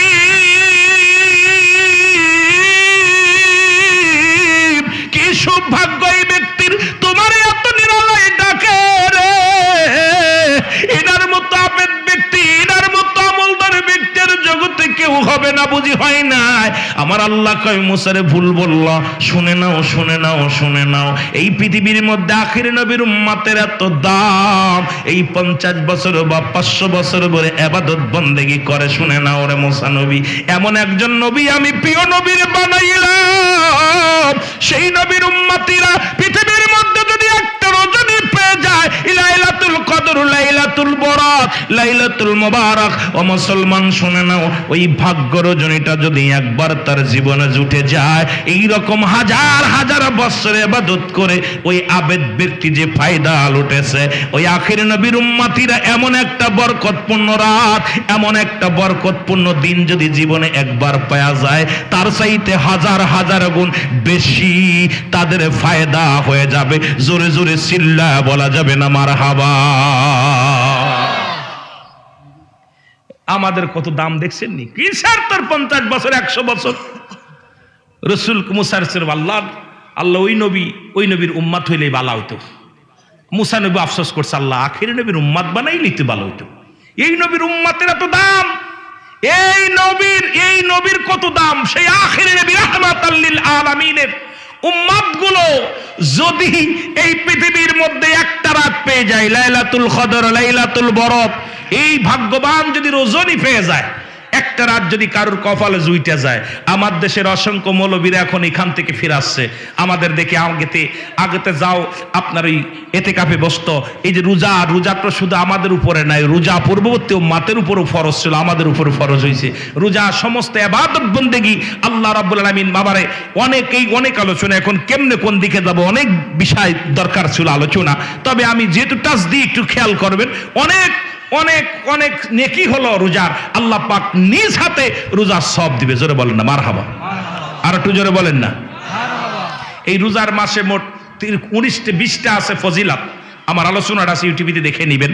যদিও টাচ দেওয়ার জন্য একটু টাচ দিই। এই রোজা আমরা মনে করি রোজার মাসে খুবই সেহেরি খাওয়া, রোজা রাখা, এরপর ইফতার করা, তারাবি পড়া, এই করা মনে করি ফজিলাত। আরো বাকি যে আছে ফজিলাতপূর্ণ এগুলো আমরা অধিকাংশই পালন করি না। জোরে বলেন ঠিক কিনা? আরো জোরে বলেন ঠিক কিনা? রোজার মাসে রোজার এক নাম্বার হলো চাঁদ দেখে রোজা রাখা। মারহাবা বলেন না? আরো জোরে। চাঁদ দেখে রোজা রাখতে হবে, চাঁদ দেখে রোজা ভাঙতে হবে। চাঁদ দেখে, মাশাআল্লাহ আমাদের দেশে এখন আর চাঁদ দেখার জন্য কেউ অপেক্ষা করে না। আগে মুরব্বীরা দেখছি চাঁদ দেখার জন্য বিকেল হলে, আমার আব্বারে দাদাগরে দেখছি, ভাইদের দেখছি, বিকেল হলেই মোটামুটি পূর্ব আকাশ পশ্চিম আকাশের দিক সবার নজর। ওই কোথায় ফাঁকা জায়গা দাঁড়ায় দাঁড়ায় দেখবে চাঁদ। এই চাঁদ দেখে রোজা রাখতে হবে। যদিও দোষণীয় নয়, যদিও বাংলাদেশে হেলাল কমিটি, চাঁদ দেখা কমিটি আছে, তারা যেটা বলবে ওইটা নিয়মে যদি করি রোজার কোনো গুনাহ নাই, দোষণীয় নাই। তবে উত্তম ফজিলাত হলো চাঁদ দেখে রোজা রাখতে হবে। সুবহানাল্লাহ বলেন না? আর একটু জোরে, আর একটু জোরে। কি দেখতে হবে? চেষ্টা করবেন। ওই কোন মৌলবী কি বললো দেখার সময় নেই আমাদের, আমরা চাঁদ দেখার জন্য অপেক্ষা করবেন। এই মসজিদখানে ফাঁকা জায়গা আছে, একটু দাঁড়াইয়া দাঁড়ায় দেখ, নিজ হাতে দেখবেন, নিজ চোখে দেখবেন, নয়ন ভরে দেখবেন, এবং চাঁদ দেখে রোজা ভাঙ্গা। মারহাবা বলেন না? শেষ করা। এর পরবর্তী দিয়ে রোজা রাখা, সেহেরি খাওয়া। সেহেরি খাওয়া অনেকেই এই সেহেরিটাকে, আমার বাবারা আমার খুব খেয়াল করবেন, কয়েকটা কথাগুলো একটু বলতে হবে, যেহেতু এইটা সুন্দর একটা বিষয় দিছে রোজার বিষয় একটু আলোচনা করার জন্য। আমার বাবার নামাজের তো আলোচনায় যেতে পারলাম না, কেবলমাত্র নামাজের ফজিলাত, নামাজের গুরুত্ব, নামাজ ভাঙ্গার কারণ, নামাজের ওয়াজিফা, সুন্নাত, নফল দিয়ে এগুলো আলোচনা করতে গেলে এই বাবারে বাবা ভিতরে বাইরের ফরজগুলো দিয়া, নামাজ ফরজ হলো কেমনে, এগুলো বিস্তারিত বলতে গেলে বিস্তারিত সময় দরকার 2-4 ঘন্টা। এখন তো আরো মাপমার খেদমত রয়েছে, একটু টাচ দিতে হবে যেহেতু কমিটি দাবি করছে। তবে রোজার ফজিলাতগুলো যখন সেহেরি খাবেন, সেহেরি হলো শেষে খাওয়া সুন্নাত। সুবহানাল্লাহ বলেন না? শেষ পর্যায়ে। আমরা কিন্তু সেহেরি খাই 3টা বাজলেই খাই না বাবা। 3টার সময় ওইটা আপনি কাজ করবেন কি, আপনি তাহাজ্জুদের নামাজ পড়বেন, কোরআন তেলাওয়াত করবেন, বয়া বয়া নবীর উপরে একটু দুরূদ পড়বেন, একটু বৈশা বৈশা আল্লাহরে ডাকবেন। শেষ রাত্রে একদম সেহেরি শেষ পর্যায়ে এসে সেহেরি খাওয়া হলো সুন্নাত। সুবহানাল্লাহ বলেন না? একদম শেষ পর্যায়ে। আর ইফতার করাটা হলো, খুব খেয়াল, ইফতার করাটা হলো একদম সমাসমিতে, দেরি করা যাবে না। ইফতারি আমরা অনেক দেখি আমাদের মাদ্রাসীরা, দেখা যায় ওই আজান পড়তেছে, ঘর দরজা ছুটতেছে, ইফতার গুছাচ্ছে, ছেলে মেয়ের খাওয়াচ্ছে, নিজে বিরাজ করতেছে। কারণ হলো ওদের একটা কারণ করতে করতে দেরি করে। রাসূল বলছে তুমি সেহেরিটা করবা দেরিতে, ইফতার করবা দ্রুত সময় মতো, মানে আগে, তাড়াতাড়ি। সুবহানাল্লাহ বলেন না? আর একটু জোরে বলেন। সেহেরিটা করবেন কি পরে, যাতে করে সেহেরি শেষ, ইমাম মুয়াজ্জিন আজান দিবে, আজান দিলে মা বোনেরা ভিতরে নামাজ পড়লে আপনি মসজিদে এসে জামাতে নামাজটা আদায় করে চলে যেতে পারেন। কিন্তু আমরা 3টের সময়টা খাইয়া শুয়ে পড়েও ফজরের নামাজি কাজা, অথচ নামাজও ছিল ফরজ, রোজাও ছিল ফরজ। সেহেরি খাওয়া সুন্নাত। সেহেরি যদি না খান রোজা হবে, কোনো গুনাহ হবে না। আমাদের দেশে আরেকটা বিপদ আছে, সেই বিপদটা হলো মুরব্বীরা ভুল করে। সেই ভুলটা হলো, দেখা যায় তারাবির নামাজের সঙ্গে সংযোগ করে ফেলেছে, যে তারাবি যেদিন পড়তে পারে ওদিন রোজা রাখে, তারাবি না পড়তে পারলে রোজা রাখে না। দেখা যায় সেহেরি খাইলে রোজা রাখে, না খাইলে রোজা রাখে না। তারাবির সঙ্গে রোজার কোনো সম্পর্ক নাই, কারণ নামাজ, রোজা হলো ফরজ, তারাবি হলো সুন্নাত।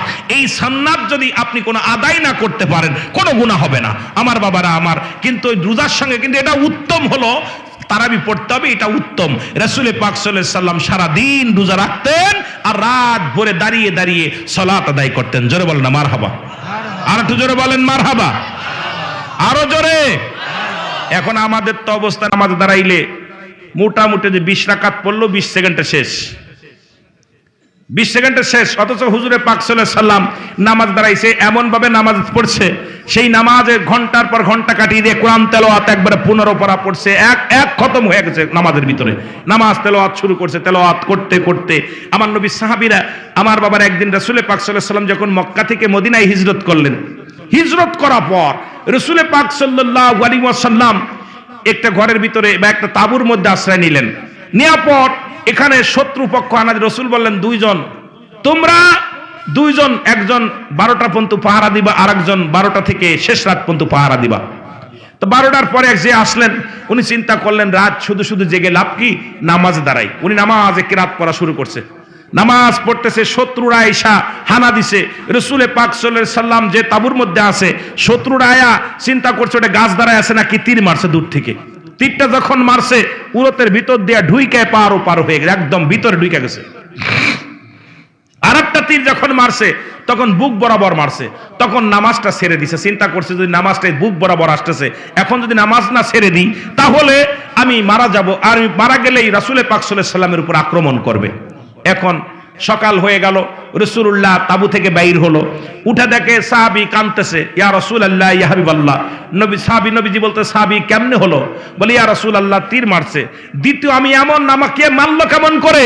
বলে ইয়া রাসূলুল্লাহ মনে করলাম যে রাতটা শুধু শুধু জেগে লাভ কি, নামাজের মধ্যে কাটায় দিই। যখন নামাজের মধ্যে পড়তেছিলাম, নামাজে এত মজা লাগতেছিল, নামাজে এত আনন্দ লাগতেছিল, ইয়া রাসূলুল্লাহ যদি মৃত্যুর আশঙ্কা না থাকতো আর আপনি যদি এই তাঁবুর মধ্যে না থাকতেন, আমার জীবনটা চলে গেল, আমি নামাজ ছাড়তাম না। সুবহানাল্লাহ বলেন না, আরো জোরে বলেন না। তার মানে নামাজে কত মজা পাচ্ছিল। আর আমরা নামাজে গেলে স্যান্ডেলের চিন্তায় নামাজ হয় না, ছেলে মেয়ের চিন্তায় নামাজ হয় না, বাজারের চিন্তায় নামাজ হয় না। আসরের ওয়াক্তে নামাজ একদম তাড়াতাড়ি, সিজদা ইমামের আগে মারতে পারলে বাঁচে। বাজার করতে হইব, বাজার বাড়ি নিতে হইব। এই জন্য দুনিয়ার জল্পনা কল্পনা নামাজের ভিতর ঢুইকা, এই নামাজ, আপনার নামাজ কবুল হচ্ছে আপনি নিজেই বুঝতে পারবেন। আপনার নামাজ আল্লাহর দরবারে কবুল হয়েছে আপনি নিজেই বুঝতে পারবেন। কেমনে বুঝতে পারবেন? আপনার দ্বারাই মিথ্যা কথা বলা সম্ভব হবে না, আপনার দ্বারা ছলছতরি করা সম্ভব হবে না, আপনার দ্বারাই ফায়সা কথা বলা সম্ভব হবে না, আপনার দ্বারা এই উঠা বসা মিথ্যাবাদী মিথ্যা কথা বলা সম্ভব হবে না। এক কথায় আপনার নামাজ আপনার কবুল হচ্ছে আপনি বুঝতে পারবেন যখন আপনার সমস্ত খারাপ কাজ থেকে আপনি পরিত্রাণ পাইছেন। তখন আপনার ভিতরে একটা অনুশোচনা হবে যে আমি কেবল সালাত আদায় করলাম, আমি এদিকে অন্যায় করবো না, এফেলি যাবো না, ওফেলি করবো না, এফেলি কথা বলবো না। তখন আপনি বুঝতে পারবেন আপনার নামাজ কবুল হচ্ছে। কিন্তু আমার দেশে নামাজ উপর কপাল ছুলে ফেলতেছি, এখনো নাতিরে বিয়ে করতে চাই। এখন নামাজ কপাল ছুলে ফেলতেছি, বাজারে যায় কম বেশি করি, মিথ্যা বলি, আমরা বাজার ছেলেদের সাথে মুখ খারাপ করি, ফায়সা কথা বলি। তার মানে নামাজ শুধু পড়তেছি, নামাজ আদায় হচ্ছে না। জোরে বলেন ঠিক কিনা? এই জন্য লা কখন ইল্লা ব্যতীত হুজুর মানে হাজের নাজের, কল মানে আত্মা, সলাত মানে নামাজ, লা সলাতা ইল্লা বিহুজরিল কল। হুজুর হাজের নাজের, হুজুর মানে হাজের নাজের, আল্লাহকে হাজের নাজের করে আমাদের নামাজ পড়ার দরকার। জোরে বলেন না মারহাবা। করতে পারেন? আল্লাহরে হাজের নাজের করে নামাজ পড়লে দূরই ঠুকা মেরে দৌড় মারা সম্ভব না। নামাজের ভিতরে এমন ভাবে রুজু হয়ে যাবেন, কেরাত পড়তেছেন, আপনি রুকুতে যাচ্ছেন, সিজদায় যাচ্ছেন, সব পরিবর্তন হয়ে যাবে। আমার ভাইয়েরা, আমার যে কথাগুলো বলতেছিলাম ওদিক সব এদিকে চলে যাচ্ছে। যেটা বলতেছিলাম, সারাদিন রোজা রাখবেন। সেই রোজা হলো, রোজা রাখা পরে ইফতার করবেন। ইফতার অন্য মানুষকে ইফতার করানো সুন্নাত, নিজে করবেন। এবং আমাদের দেশে আরেকটা ভুল আছে, সেটা হলো দেখা যায় ইফতার করাতে গেলে চিন্তা করি, অনেকেই দাওয়াত দিল, ভাই আমার দাওয়াত দিল, আমি কোমরে করে একটা খেজুর নিয়ে যাই, চিন্তা করি উনার বাড়ি খাইলে আমার রোজাটা উনার হয়ে যাবে। আছে না ভাই এরকম? কথা কয় না, আছে না? আছে। এবার ও কি করে, কোমর থেকে খেজুরটা বাইরে করে খায়, পানি খেয়ে তারপর উনার দাওয়াতের তা খায়। এরকম অসংখ্য মানুষ আছে। খোদার কসম, আপনার রোজা থেকে কিঞ্চিত পরিমাণ কম আপনার একটা নেকিও নেবেন আমার আল্লাহ। আপনার সম পরিমাণ আমার ভাই আমাকে দাওয়াত দিলে আমি যে রোজা, যে ফজিলাত, যেটুকু আমার রোজা থেকে কিঞ্চিত পরিমাণ কাটা হবে না। আমার যে সব হতো, আমার যে রোজার যে নেকি হতো, এই সম পরিমাণ নেকি যে ব্যক্তি আমাকে পরিপূর্ণভাবে আদর করে, মহব্বত করে, মায়া করে যিনি ইফতার করালেন, আমার ভাইয়ের আমল নামে আল্লাহ লিখে দিবে। জোরে বলনা সুবহানাল্লাহ। কিন্তু আমার নেকি একটাও কাটবে না। কিন্তু আমরা ভুল করি যে রোজা ডোনার দিয়ে দেব, সারাদিন না খেয়ে থাকলাম, রোজা ডোনার দেওয়া যাবে না। এই যে একটা ভুল করি আমার মুরব্বীরা, এইটা খবরদার ভুল করা যাবে না। এই ভুলটা করা যাবে না। আমার ভাইয়েরা দিকে খেয়াল রাখা লাগবে। এই মোট 20টা ফজিলাত আমি বলতেছি আগেই, যেটা 20টা ফজিলাত নিয়ে 1 ঘন্টা আলোচনা আছে, ইউটিউবে দেখবেন রোজার ফজিলাত, সিদ্দিকুল আমিন সিদ্দিকের আলোচনা আসলে অনেক সুন্দর সুন্দর আলোচনাগুলো, এটা নিয়ে একদম বিস্তারিত কোরআন হাদিস দিয়া সুন্দর ব্যাখ্যা বিশ্লেষণ দিয়ে আলোচনা করেছি, যেটা আপনাদের জন্য, আপনাদের বোঝার জন্য। যে রোজা আমার বাবারা, আমার শবে বরাত নিয়ে আলোচনা আছে, এই সবগুলো নিয়ে আলোচনা আছে, যেহেতু আমি এত বিস্তারিত বলতে পারতেছি না। এরপরে রোজা রাখা অবস্থায় আপনাদের কি করণীয়? কি করণীয় হলো আপনার এই 1 নাম্বার করণীয়, আপনি সারাদিন রোজা রাখবেন। রোজা রাখা অবস্থায় কেউ ঝগড়াঝাটিতে লিপ্ত হওয়া যাবে না। ঝগড়াঝাটিতে লিপ্ত হওয়া যাবে না। যদি কোনো ব্যক্তি আপনাকে গালি দেয়, ভাই আমি রোজা আছি, কেউ যদি আপনাকে পাড়ায় ধরতে জঞ্জাল করে, অনেকে আছে বেজাল বাতাতে চায়, আপনি সঙ্গে সঙ্গে ভাইজান আমি রোজা আছি কয়ে সরে চলে যাবেন। আমার ফজিলাত হলো গভীর মনোযোগ, রোজা রাখা অবস্থায়, এই অবস্থায় আপনি কি করবেন? ওই ঝগড়াঝাটি থেকে লিপ্ত হবে, ফাইসা কথা থেকে লিপ্ত দূরে থাকতে হবে। ফাইসা কথা, মুখ দেয়া ফাইসা কথা, এগুলো পরিহার করতে হবে। রোজা রাখা অবস্থায় আমার মুসলমান বাবারা আমার যে ফজিলাত হলো, এই ফজিলাতপূর্ণ বিষয় হলো রোজা রাখবেন আপনি। রোজা রাখা পর দান ধ্যান বেশি করবেন। কি করবেন? দান ধ্যান বেশি করবেন। রাসূল পাক সাল্লাল্লাহু আলাইহি সাল্লাম দান ধ্যান বেশি করতেন। এরপরে কি রে ভাই, আপনাদের আমি গড়ি দেখার সময় আছে, আপনারা দেখলে আপনারা লস করবেন। যা হয় হোক, যেদিকে যাই যাক, কথা বলা শুরু করতে দেখা যাক কোন বন্ধু যাওয়া যায়। আমার বাবারা আমার, যেটা বলতেছিলাম, যেটা এই রোজা রাখা অবস্থায়, রোজা রাখা অবস্থায় এরপরে আপনি সাদকাতুল ফিতরা এটা আদায় করবেন। রাসূল পাক সাল্লাল্লাহু আলাইহি সাল্লাম শেষের 10 দিন খুব গুরুত্ব, এইটা হলো, আমি এদিকে আরো আছে, আমি যাইতেছি পরে। শেষের 10টা দিন হচ্ছে সবচেয়ে গুরুত্ব। রোজাকে 3টে ভাগ করছে, রহমত, মাগফিরাত, নাজাত। কয়টা ভাগ? জোরে বলেন কয়টা ভাগ? রহমত, মাগফিরাত, নাজাত। শেষের 10 দিন রাসূল পাক সাল্লাল্লাহু আলাইহি সাল্লাম এই যে এতেকাপ শব্দের অর্থ হলো আবদ্ধ থাকা। এতেকাপে থাকা অবস্থায় যদি কোনো ব্যক্তি মহল্লার কেউ মারা যায়, মারা গেছে, জানাজায় শরীক হলে তার এতেকাপ ছুটে যাবে। এখন আমাদের দেশে যারা এতেকাপে বসে ভণ্ডামি করে, কারণ এতেকাপে বইয়া দেখা যায় মোবাইলে খালি গেম খেলতেছে। অনেক জায়গায় মোবাইলে গেম খেলে, মোবাইল দেখে, এরপরে শালির সঙ্গে আলাপ, বোর সঙ্গে আলাপ, ফোন বলে, ওরে বাবার বাবা, হ্যালো কিনে কিনা কাটা হয়েছে নি, কি কিনছি বাবার, বাবা ওর এতেকাপে বসতে কইছে কিনা। এতেকাপে শব্দের আবদ্ধ হওয়া, মরে যা, যেমন মরা ব্যক্তির যেমন কোনো ক্ষমতা নাই কথা বলা, ঠিক এতেকাপে অবস্থায় এই অবস্থায় থাকতে হবে। একমাত্র গোসল যদি ফরজ হয় এটা করবে, আর যেটা যে শরীরের সমস্যা থাকলে এই 10 দিনে 1 দিন 2 দিন গোসল করবেন। কিন্তু এত গোসল আপনার জন্য ফরজ হয় না, হয়তো স্বপ্নে দৃষ্ট হতে পারে, সামরিক সমস্যা হতে পারে, এর জন্য ভিন্ন ব্যাপার। কিন্তু এতেকাপে বসে আপনি ওই যে আমাদের দেশে যারা বর্তমানে এতেকাপ করতেছে, আমি আমার দৃষ্টিতে মনে হয় শুধু নিহাত এক জায়গার গল্প করা।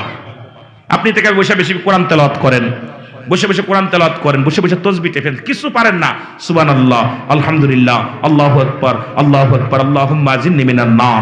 আপনি যেটা কোনো আলোচনা করেন, বসে বসে আল্লাহরে ডাকেন, আল্লাহ আল্লাহ আল্লাহ আল্লাহ আল্লাহ আল্লাহ আল্লাহ আল্লাহ, বেশি বেশি করে কানেন। এই 10টা দিন, এরপরে বেজোর রাত, এই শেষের 10টা দিন বেজোর রাত দেখে দেখে ইবাদত করা। সুবহানাল্লাহ বলেন না? আচ্ছা ভাই, আমরা অনেক সময় 27 রোজা আমরা পালন করি, মনে করি আপনার এই 27 রোজা আমাদের মধ্যে মনে হয় কি আমরা লাইলাতুল কদর, ঠিক কি না? কথা কয় না কেন? এই আচ্ছা ভাই, 27 রাত যদি না হয়, আপনি 21 থেকে শুরু করলেন, 21 পড়লেন, 4 রাকাত সুন্নাত বেশি করে নফল নামাজ পড়লেন, রাতে কোরআন তেলাওয়াত করলেন, 23 পড়বেন, 25 পড়বেন, এরপরে 27 পড়বেন, এরপর 29 পড়বেন। কারণ আপনি যে কোনো বেরোজোর রাতগুলো পাবেন বেশি। রাসূল পাক সাল্লাল্লাহু আলাইহি সাল্লাম যেটা করতেন, আমরাও সেটা করব। বেজোর রাতগুলো দেখে দেখে আমরা বেশি বেশি ইবাদত করব, আল্লাহর দরবারে কান্নাকাটি করব। জোরে বলেন না মারহাবা? আর একটু জোরে বলেন মারহাবা। এবং আমরা এই রাসূল পাক সাল্লাল্লাহু আলাইহি সাল্লাম বলছে, এই 10 দিন নবীজি বেশি কান্নাকাটি করতেন, সাহাবীরা বেশি কান্নাকাটি করতেন। আমরা এই 10 দিন ঈদের আনন্দ লেগে যায়, কিনা কাটার জন্য না বাবা। খবরদার রোজাদার, এই 10টা দিন খুব সাবধান। রহমতের ফেরেশতা প্রতিটা বান্দার দাঁড়ে দাঁড়ে, একদম আমরা যারা ভিক্ষা চেয়ে বেড়ায় দাঁড়ে দাঁড়ে সাহায্যের জন্য, ওই রহমতের ফেরেশতা আপনার কাছে আসে, মাফ চাও, গুনাহ মাফ চাও। এই 10টা দিন আপনি কি করবেন? কোনো কিনা কাটা নয়, এই 10টা দিন বেশি বেশি বন্দেগী করবেন, বেশি বেশি আল্লাহ ডাকবেন। কিন্তু দেখা যায় আমাদের প্রথম 10 দিন লোক একটু বেশি, তারপরে একটু কম, তারপরে শেষ 10 দিন আপনার বাজার ঘাট, সেমাই কিনতে, কাপড় কিনতে, জুতা কিনতে, এই 10 দিন আর মুসল্লি পাওয়া যায় না। জোরে বলেন ঠিক কিনা? এই ভুলটা করা যাবে না, এই ভুলটা করা যাবে না। এরপরে জাকাত, যেটা জাকাতটা দিয়ে দিবেন আপনারা রমজান মাসে, জাকাত পরিশোধ করবেন। সাদকাতুল ফিতরা তো আছেই, জাকাত পরিশোধ করবেন। এরপরে দান ধ্যান বেশি বেশি করবেন, যেটুকু পারেন দান ধ্যান করবেন। এই দান ধ্যানের হাতটা বাড়াবেন। 1 টাকা যদি কোনো ব্যক্তি দান করে 70 টাকার ফয়সালা, 70 গুণ বাড়িয়ে দেওয়া হয়। আপনি 1 রাকাত নামাজ পড়লে 70 গুণ। আপনি যেটা করবেন, যেটা এই মাসে যেটা দান করবেন, এই মাসে যে ফজিলাত, আপনি কিছু পারেন না, একটা খেজুর দান করলেন একজনরে, 10 টাকা সাহায্য করলেন, একটু চাউল সাহায্য করলেন, এই মাসে 1 কেজি দিলে অন্য মাসে 70 ওই মাসে এই মাসে 70 কেজি দিলেন, আর ওই মাসে 1 কেজি দিলে এই পরিমাণ সব আপনার আমল নামে লেখা হবে। সুবহানাল্লাহ বলেন না? এই জন্য বেশি বেশি দান খয়রাত করবেন, দান খয়রাত করবেন বেশি বেশি। আমার বাবারা, সর্বশেষ আপনারা মিসাক করবেন। আমাদের দেশে কিছু মৌলবীরা, কিছু মৌলানারা যদিও বলে, কিছু পল্লীতে কিছু মা বোন আছে, তারা বলে বিরাজ করলে রোজা ভেঙে যাবে, মিসাক করা যাবে না, মিসাক করতে হবে। মিসাক রাসূল পাক সাল্লাল্লাহু আলাইহি সাল্লাম নিজে মিসাক করছে, সাহাবীরা করছে। মিসাক করবেন, সেটা হলো জয়তুনের ডাল বা যেটা গন্ধযুক্ত, গন্ধমুক্ত আর কি, গন্ধযুক্ত না, যেটা দুর্গন্ধ না, যেটা আপনার গুল নিবেন না, আবার গুল পেস্টে সেগুলো ব্যবহার করা যাবে না, বিরাজ করা যাবে না। এটা করতে হবে কি, 5 ওয়াক্ত নামাজের সময় আপনি সুন্নাত মিসাক করবেন। রাসূল পাক সাল্লাল্লাহু আলাইহি সাল্লাম এটা করতেন। এই মিসাকটার দিক গুরুত্ব থাকবেন। এখন অনেকে মনে করেন গালের গন্ধ আল্লাহর কাছে খুব প্রিয়, না বাবা, অনেকেই এই ভুলটা করে, কয় গাল আল্লাহর কাছে সেই মেশক আম্বারের মতো বাসনা, কয় গালের গন্ধ। আর তোর গালে করছে দুর্গন্ধ, তোর কাছে নামাজ পড়বে কিনা দাঁড়ায়?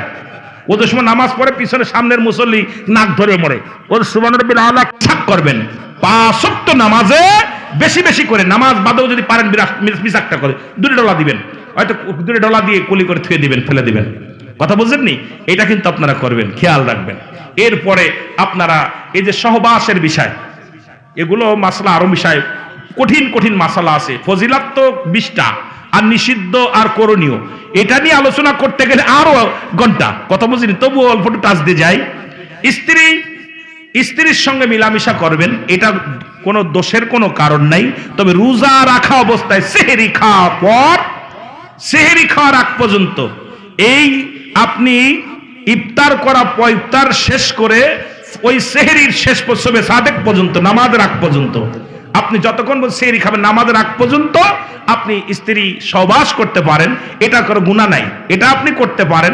তবে সবচেয়ে পরিহার হলো এর থেকে নিজেকে সংযম রাখাই উত্তম।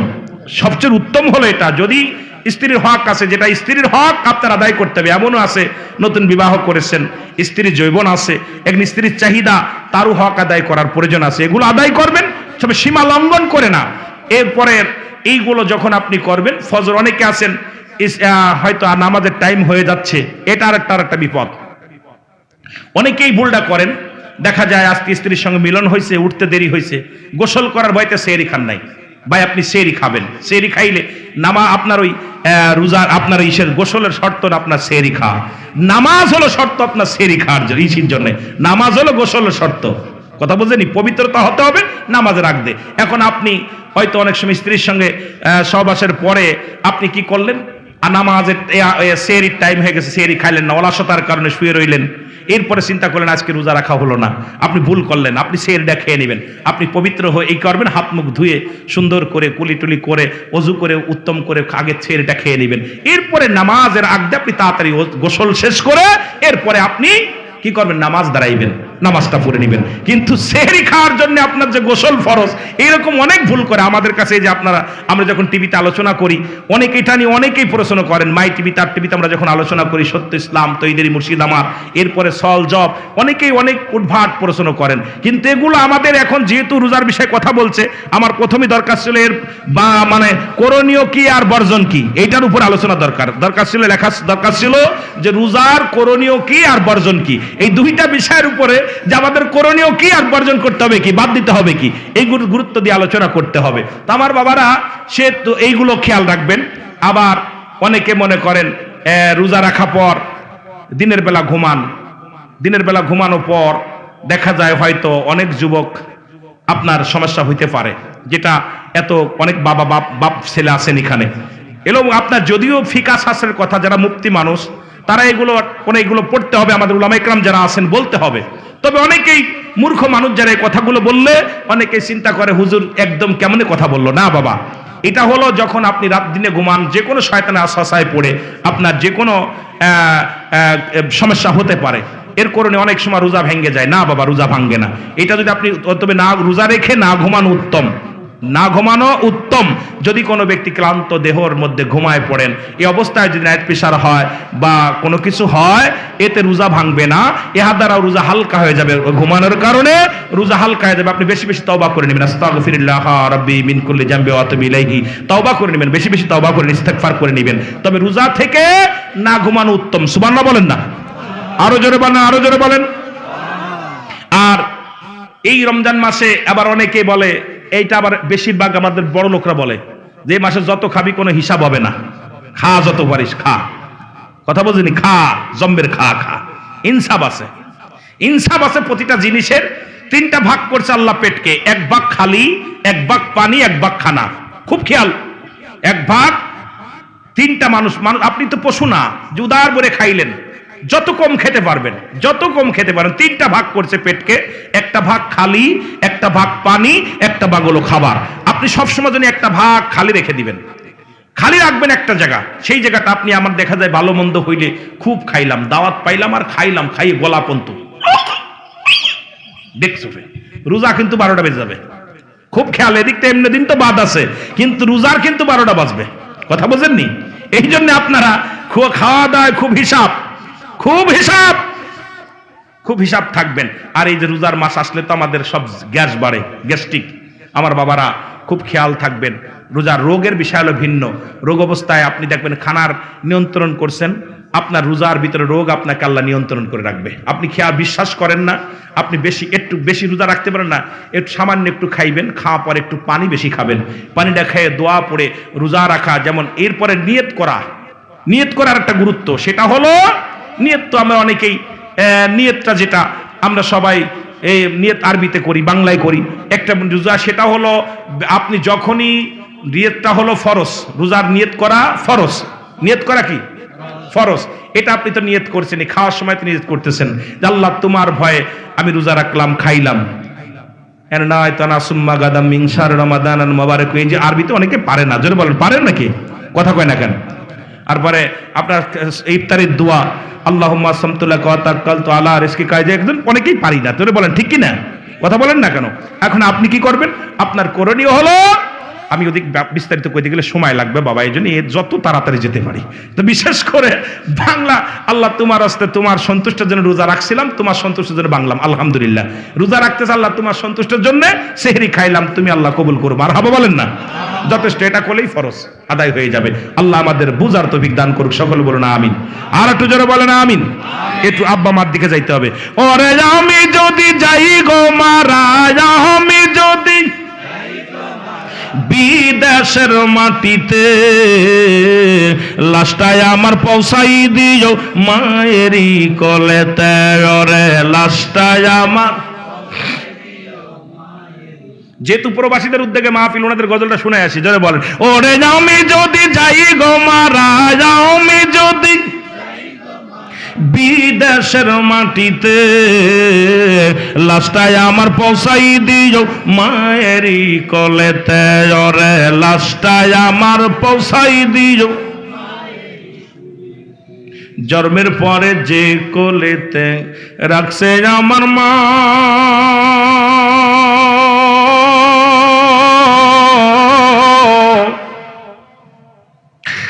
সেই মাকে না দেখাইয়া আমায় দাফন দিও না, আমায় কাফন দিও না। এলাকাবাসী রে,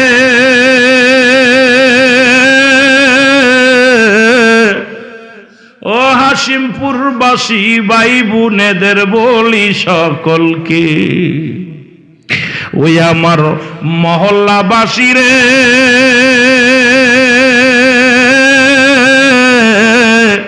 একটা দাবি তোমাদের কাছে, জন্মের পরে যে কোলেতে রাখছে আমার মা,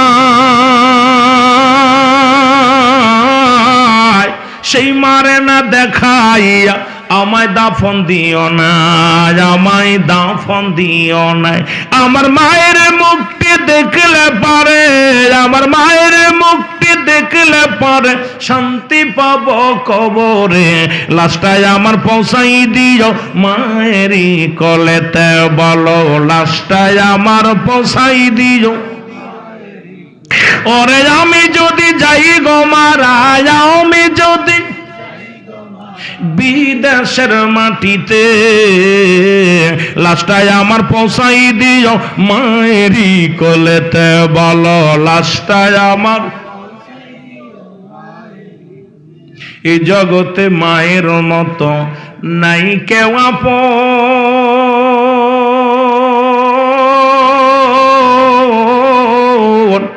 সেই মা বাবার না দেখায়া তোরা দিস না রে দাফন, আমার দিস না রে দাফন। এই জগতে বাবার মতো নাই কেউ আপন।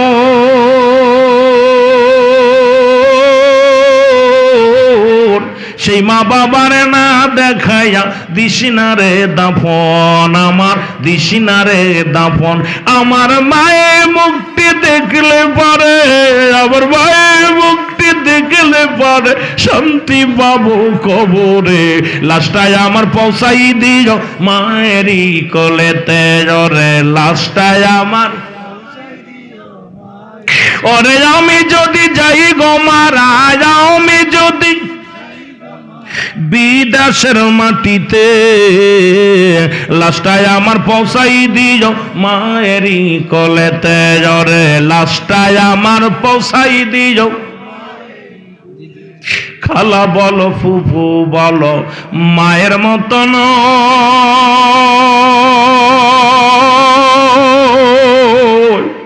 চাচা বলো খালু বলো বাবার মতো নাই জগতে, বাবার মতো নাই। ও মা বাঁচবে যেদিন এই না ধরায়, ও মা থাকবে যতদিন এই না ধরায়, কাঁদবে মাওলার দরবারে, হস্ত তুলে করবে দুয়া মাফ করো সন্তান রে। আল্লাহ হস্ত তুলে করবে দুয়া মাফ করো সন্তান রে। ওরে আমি যদি যাই গো মারা, আমি যদি বিদেশের মাটিতে, লাশটায় আমার পৌঁছাই দিও মায়েরই কোলেতে। ওরে লাশটায় আমার, এ দুনিয়ার মুসলমান গভীর মনোযোগ। রাসূল বলেছেন বাবা মার প্রতি মোট 14টা হক, 14টা হক আদায় করতে হবে। 7টা হক হলো দুনিয়ায় জীবিত থাকতে, আর 7টা হক হলো ইন্তেকালের পরে। আজকে যাদের আব্বা মা দুনিয়ার মধ্যে নাই রে, ও যুবক, নবীজি বললেন সাহাবীরা রে, তোমরা কেউ কি কবুল আজরের সওয়াব পাইতে চাও? সাহাবীরা বলে হুজুর কে বা না চায়? নবী বললেন তোমাদের বাড়িতে যাদের আব্বা মা আছে, শুধু মার মুখের দিকে তাকাইবা, বাবার মুখের দিকে মায়ের নিজের তাকাইবা, মাকে সালাম দিবা, আসসালামু আলাইকুম মা, আসসালামু আলাইকুম বাবা। তোমার আমল নামায় একটা কবুল আজরের সওয়াব লেখা হয়ে যাবে। সাহাবীরা বলে নবী গো, এই আমলটা যদি একাধিকবার করি রে, নবীজি বললেন যতবার তোর মার মুখের দিকে তাকাইবি, মায়ের নজরে যতবার তোর বাবার মুখের দিকে তাকাইবি, যতবার তোর মারে সালাম দিবি, আমার মুসলমান বাবারা বাবারে সালাম দিবি, ততবার একটা করে কবুল আজরের সওয়াব তোদের আমল নামায় লেখা হয়ে যাবে। সাহাবীদের চোখে পানি, সাহাবীরা কান্দে। নবীজি বলে তোমরা কেন কান্দো? সাহাবীরা বলে ইয়া রাসূলুল্লাহ, ইয়া হাবিবাল্লাহ, আজকে দুনিয়ার মধ্যে আমাদের বাবা নাই মা নাই, এই আমলটা যদি কিছুদিন আগে জানতাম, কিছুদিন আগে যদি পাইতাম নবী গো, ও মায়ের নবী, এই আমলটা করে আমরা আগামী এত ফায়দার ওসি, এত বড় ফায়দার অধিকারী হয়ে যাইতাম। আজকে দুনিয়ার মধ্যে আমাদের মা নাই, আমাদের বাবা নাই। আমার নবী ডাক দে বলে সাহাবীরা রে, আজকে তোমাদের যাদের আব্বা নাই মা নাই, আমি নবী তোমাদেরকে বলি শোনো, জিবরিল আমিনকে পাঠায়া দে আমার আল্লাহ। ডাক দে কয় জিবরিল যাও আমার হাবিবের জানায় দিয়ে আসো, এই দুনিয়ার মধ্যে যাদের আব্বা মা নাই তারা যেন এইভাবে দোয়া করে, রব্বির হামহুমা কামা রব্বায়ানি সগীরা। জোরে জোরে চিল্লায় বলেন রব্বির হামহুমা কামা রব্বায়ানি আমার ভাইরা, আমার বন্ধুরা, আমার এই মোট 14টি হকের মধ্যে 7টা হক হলো বাবা মা বিদায়ের পরে। আজকে যাদের বাবা মা নাই রে, যাদের মা দুনিয়ার মধ্যে নাই, যাদের বাবা দুনিয়ার মধ্যে নাই, 1 নাম্বার হলো তাদের জন্য মাগফিরাত কামনা করা। লেখেন, তাড়াতাড়ি লিখে নেন বাবা। 1 নাম্বার হলো তাদের জন্য মাগফিরাত কামনা করা। 2 নাম্বার হলো তাদের জন্য সবর রেসানি করা। আজকে যেমন এলাকাবাসী আব্বা মা ভাই বন্ধুদের জন্য, মহল্লাবাসী আব্বা মা আপনজনদের জন্য সবর রেসানির একটা জায়গা বানাইলো, মাগফিরাতের একটা মুসলমান জায়গা বানাইলো। ও যুবক, 2 নাম্বার হলো তাদের জন্য সবর রেসানি করতে হবে। যখনই সুযোগ পাবেন আব্বা মার জন্য সবর রেসানি করবেন। আল্লাহ, আব্বা যারা নাই, মা যারা নাই, এই জগতের মধ্যে এত বড় নিয়ামত হারিয়ে ফেলেছে। আল্লাহ,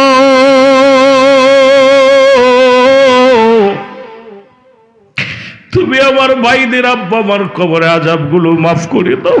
রব্বে কারীম,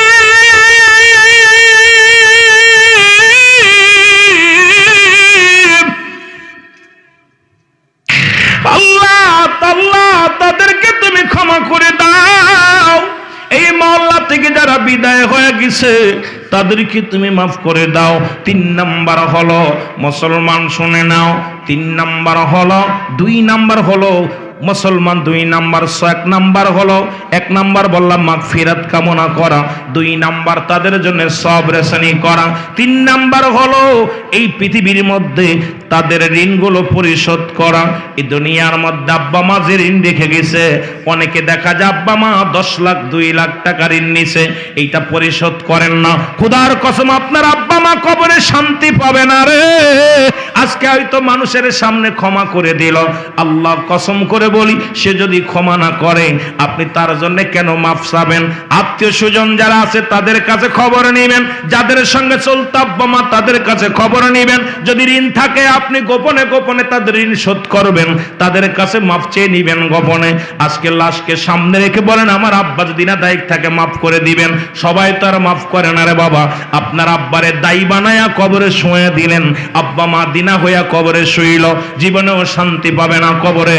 ওই কবরে দাউ দাউ করে আগুন জ্বলবে। এই জন্য আপনারা যারা দুনিয়ার মধ্যে সন্তান থাকবেন, আব্বা মার ঋণগুলো পরিশোধ করতে হবে। এই ভুলটা করা যাবে না রে বাবা, এই ভুলটা করা যাবে না। আপনি গ্রামের মধ্যে মহল্লার মধ্যে খোঁজ নিয়া আত্মীয় স্বজনের সঙ্গে খোঁজ নিয়া তাদের ঋণগুলো পরিশোধ করবেন। 4 নাম্বার হলো মুসলমান, শুনে নাও, তাদের ওসিয়াত গুলো পূরণ করতে হবে। এই দুনিয়ার মধ্যে শরীয়ত মোতাবেক যদি ওসিয়াত করে যায় রে, এই ওসিয়াত গুলো পালন করতে হবে গো। বাবা মা ওসিয়াত করে গেছে, বাবা এই মসজিদে 10,000 টাকা দিস, কপাল পুরা সন্তান দেয় নাই। বাবা মা ওসিয়াত করে গেছে এই রাস্তাটা বানায়া দিস, কপাল পুরা সন্তান দেয় নাই। শরীয়ত মোতাবেক ওসিয়াত গুলো এখন যদি আব্বা কয় মন্দির বানাস না, যাবে না, আরাম খাজ যাবে না, কারণ শরীয়ত মোতাবেক যে ওসিয়াত গুলো পালন করে, যেগুলো বলে গেছে এগুলো পালন করা সন্তানের জন্য ওয়াজিব হয়ে যাবে। সুতরাং এই হকগুলো আদায় করতে হবে মুসলমান। 5 নাম্বার হলো, শুনে নাও যুবক বন্ধুরা আমার, 5 নাম্বার হলো আত্মীয় স্বজনের সঙ্গে, বাবা মায়ের আত্মীয় স্বজন যারা আছে তাদের সঙ্গে ভালো ব্যবহার করতে হবে। বাবার আত্মীয় মার আত্মীয়র সঙ্গে যোগাযোগ ঠিক মতো রাখতে হবে। মায়ের দেখা যায় অনেক সময় মায়ের বোন খালার সঙ্গে সম্পর্ক আমাদের ভালো নয়। মুসলমান শোনো, বাবার ভাই আমাদের আঙ্কেল চাচা, এদের আমরা খবর নিই না। ছেলে বড় মস্ত বড় অফিসার, চাচা চালায় রিক্সা, ছেলে বড় বাতিজা বড় অফিসার, বাতিজ চাচা মাঠে কাজ করে খায়, কষ্ট করে খায়। ও যুবক শোনে নাও, তোমার আব্বা মারে যদি খুশি করতে হয়, কবরে যদি শান্তিতে রাখতে হয়, তাহলে তোমার আব্বার আত্মীয়, মা বাবার আত্মীয় স্বজন যারা আছে তাদের সঙ্গে ভালো ব্যবহার করতে হবে, তাদের সঙ্গে যোগাযোগ ঠিক রাখা লাগবে। 6 নাম্বার হলো তো মা বাবার আত্মীয় স্বজনের সাহায্য সহযোগিতা করতে হবে। তোমার মায়ের আত্মীয় স্বজন, তোমার বাবার আত্মীয় স্বজন যারা গরিব আছে, এই গরিব অসহায়ের সাহায্য করা লাগবে। দেখা যায় মুসলমান, শুনে নাও, আমার দেশে একটা রেওয়াজ হয়ে গেছে, মা মারা গেলে মার আত্মীয়রে আর চিনি না, বাবা মারা গেলে বাবার আত্মীয় স্বজন চিনি না। তোর মতো কপাল পোড়া সন্তান, তোর কারণে তোর বাবা কষ্ট পাবে কবরে রে, তোর কারণে তোর মা কষ্ট পাবে কবরে। এই জন্য 6 নাম্বারটা আরো গুরুত্ব। নবীজি বলে গেছেন, তোমার আব্বা মার আত্মীয় স্বজন যারা আছে তাদেরকে সাহায্য সহযোগিতা করতে হবে। আপনি যতটুকু পারেন সেটুকু সাহায্য করবেন। এই যে আসতেছে মায়ের রমাদান মাস, আপনি 2 কেজি খেজুর দিলেন, কিছু খুরমা দিলেন, কিছু টাকা দিলেন, কিছু মুসলমান কিছু খেজুর দিলেন, কিছু ডুবুর দিলেন, যা পারলেন দিলেন। আত্মীয় অনেক গরিব আছে, আপনার আত্মীয়, মায়ের আত্মীয়, বাবার আত্মীয়, মায়ের বান্ধবী, বাবার বন্ধু বান্ধব, এই গরিব মানুষদের সাহায্য সহযোগিতা করতে হবে। এটা আমার রাসূল বলছে। খবরদার এই ভুল করা যাবে না। মা বাবার আত্মীয় স্বজন যারা আছে তাদেরকে সাহায্য সহযোগিতা করা লাগবে। জোরে জোরে চিল্লায়া বলা যাবে না মারহাবা। 7 নাম্বার হলো রাসূল বলছে তোমরা বেশি বেশি করে আব্বা মার কবরটা জিয়ারত করবা, সময় করে বেশি বেশি করে আব্বা মার কবরটা জিয়ারত করবা। সুতরাং আমার বাবারা যারা আছেন আজকে ফজরের নামাজ পড়ে আব্বা মার কবরটা কে কে জিয়ারত করছেন একটু হাত তোলেন দেখি দি। এই করে মানুষ কবর জিয়ারত করছে। জোহরে করছেন কয়জন? আসরে করছেন কয়জন? বাপ মার তো হক আদায় করেন নাই। ওয়াজ শুনে লাভ কি? বাবা মার যে 7টা হক ইন্তেকালের পরে, এই 7টা হক যদি আদায় না করেন আব্বা মা কবরে বড় অশান্তির মধ্যে থাকে। সর্বশেষটা হলো যখনই সময় পাবেন আব্বা মার কবরের পাশে ছুটে যাবেন। ছুটে যে কিছু না পারলো 7 বার আস্তাগফিরুল্লাহ, 3 বার সূরা ফাতিহা, সূরা ইখলাস 10 বার, দুরূদ শরীফ 11 বার পড়ে আল্লাহর কাছে। ফাতিহা যদি কোনো ব্যক্তি সূরা ফাতিহা 1 বার পড়ে 15 পারা কোরআন শরীফের সওয়াব, 2 বার পড়লে 1 খতম। সূরা ইখলাস যদি কোনো ব্যক্তি সহি শুদ্ধভাবে তেলাওয়াত করে, কুল হুয়াল্লাহ সূরা যেটা, এটা 1 বার ব্যক্তি পড়লে 10 পারা কোরআন শরীফের সওয়াব তার আমল নামে লেখা হয়। আপনি আপনার আব্বা মার পাশে দাঁড়ায়া এইটা জিয়ারত, কিছু না পারলেও এইটা পড়ে দোয়া, কিছু যদি তাও না পারেন আল্লাহর কাছে, আল্লাহ আমি তো কিছু জানি না, আমার আব্বা কবরে শুয়ে রয়েছে, মাফ করে দাও, নামাজটা পড়ে। কারণ আমার রাসূল বলছে তোমরা বেশি বেশি করে আব্বা মার কবরটা জিয়ারত করবা। আল্লাহ আমাদের বুঝার তৌফিক দান করুক, জোরে বলুন আমিন। আরো 7টা হক হলো ইন্তেকালের আগে, এটা অনেক ঘন্টা খানেক লাগবে এটা বিস্তারিত বলতে গেলে। তো এগুলো আমাদের পালন। 1 নাম্বার হলো তাদেরকে সুখে শান্তিতে রাখতে হবে, তাদেরকে শ্রদ্ধা করতে হবে, তাদের কথা মেনে চলতে হবে, তাদের সুখে শান্তিতে রাখতে হবে। তারপরে তাদের প্রয়োজনীয়তা পূরণ করতে হবে, তাদের সাথে যোগাযোগ ঠিক রাখতে হবে। এইরকম মোট 7টা বিবরণ, এইটাতে বিস্তারিত আলোচনা। সবচেয়ে গুরুত্ব হলো আপনি তাদেরকে শ্রদ্ধাশীল, তাদের প্রতি শ্রদ্ধাশীল হতে হবে। সারা পৃথিবী একদিকে, আপনার শ্রদ্ধার পাত্র আপনার মা, আপনার বাবা, আপনার তাদের কথা মেনে চলতে হবে, বাইরে চলা যাবে না। 2 নাম্বার তাদের কথা মেনে চলতে হবে। 3 নাম্বার তাদের প্রয়োজনীয়তা পুরা লাগবে। 4 নাম্বার তাদেরকে সুখে শান্তিতে রাখতে হবে। 5 নাম্বার এ মুসলমান শোনো, তাদের কথা মেনে চলতে হবে। এইরকম 6 নাম্বার হলো তাদের প্রয়োজনীয়তা পূরণ করা লাগবে। 7 নাম্বার হলো তাদের সাথে যোগাযোগ রাখতে হবে ঠিক মতো। এইরকম 7টা হক আছে যেটা বিস্তারিত বর্ণনা করতে গেলে অনেক সময় লাগবে। আল্লাহ আমাদের বুঝার তৌফিক দান করুক, সকলে বলুন আমিন। আস্তাগফিরুল্লাহ রাব্বি মিন কুল্লি যামবি ওয়া আতুবু ইলাইহি, লা হাওলা ওয়া লা কুওয়াতা ইল্লা বিল্লাহ। আল্লাহুম্মা সাল্লি আলা সাইয়্যিদিনা মাওলানা মুহাম্মদ ওয়া আলা আলি সাইয়্যিদিনা মাওলানা মুহাম্মদ। আল্লাহুম্মা সাল্লি আলা সাইয়্যিদিনা মুহাম্মদ ওয়াসিলাতি ইলাইকা ওয়া আলিহি ওয়াসাল্লিম। আল্লাহুম্মা আমিন। ربنا ظلمنا أنفسنا وإن لم تغفر لنا وترحمنا لنكونن من الخاسرين رب العالمين। আমরা বড় গুনাহগার, আমরা বড় পাপী। আল্লাহ আমাদের আদব নাই, বুদ্ধি নাই, মহব্বত নাই। রব্বুল আলামিন মধ্য হাসিমপুর জামে মসজিদ প্রাঙ্গণে আল্লাহ তোমার ঘর মসজিদ, এই জান্নাতের বাগানটাও তো তোমার, আমরাও তোমার। আল্লাহ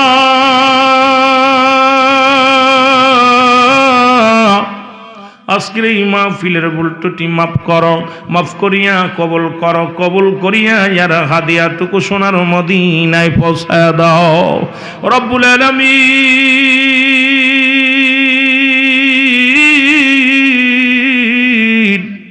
সব নজর পৌঁছায়া দাও। দরদি নবী নবী নবীদের নবী কামলিওয়ালা নবী তারা হলে বায়াত আপনজন পরিবার পরিজন, খাস করে খাতুনে জান্নাত মা ফাতেমা তো যারা তার কলিজার বোটাল হাসান আল হুসাইন সোহাদায়ে কারবালার জমিনে যারা সত্য ইসলামের জন্য বুকের তাজা রক্ত ঢেলে দিল আল্লাহ, সোহাদায়ে কারবালার জমিনে গোলামদের তরফ থেকে সব নজর পৌঁছায়া দাও রব্বুল আলামিন, সব নজর পৌঁছাও। চাত্তরিকার ইমাম, চাত্তরিকার পীর মাশায়েখ কাদরিয়া সিস্তিয়া নকশবন্দিয়া মুজাদ্দিদিয়া গাউসে পাক আব্দুল কাদের জিলানী মাদার রহমাতুল্লাহ কলমদার রহমাতুল্লাহ বাহাউদ্দিন নকশবন্দি মুজাদ্দিদি আল্লাহ তামাম পৃথিবীর মধ্যে আল্লাহ ফুলতলি সাহেব কেবলা সহ বদরপুরি সাহেব কেবলা সহ এই সিলেটে 360 জন আউলিয়া যারা যেখানে শুয়ে আছে আল্লাহ প্রত্যেকের রোহে মুবারকে গোলামদের তরফ থেকে সব নজর পৌঁছায়া দাও রব্বুল আলামিন।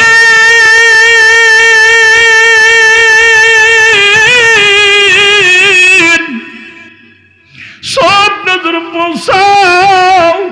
আমরা যারা আমিন আমিন করতেছি কারো জন্য জনম দুঃখিনী মা নাই রে, কারো জন্য বাবা নাই, মার পাগলেরা কান্দে, বাবার পাগলেরা কান্দে, এমন এতিম হইলাম ঘরে মা নাই ঘরে বাবা নাই। আল্লাহ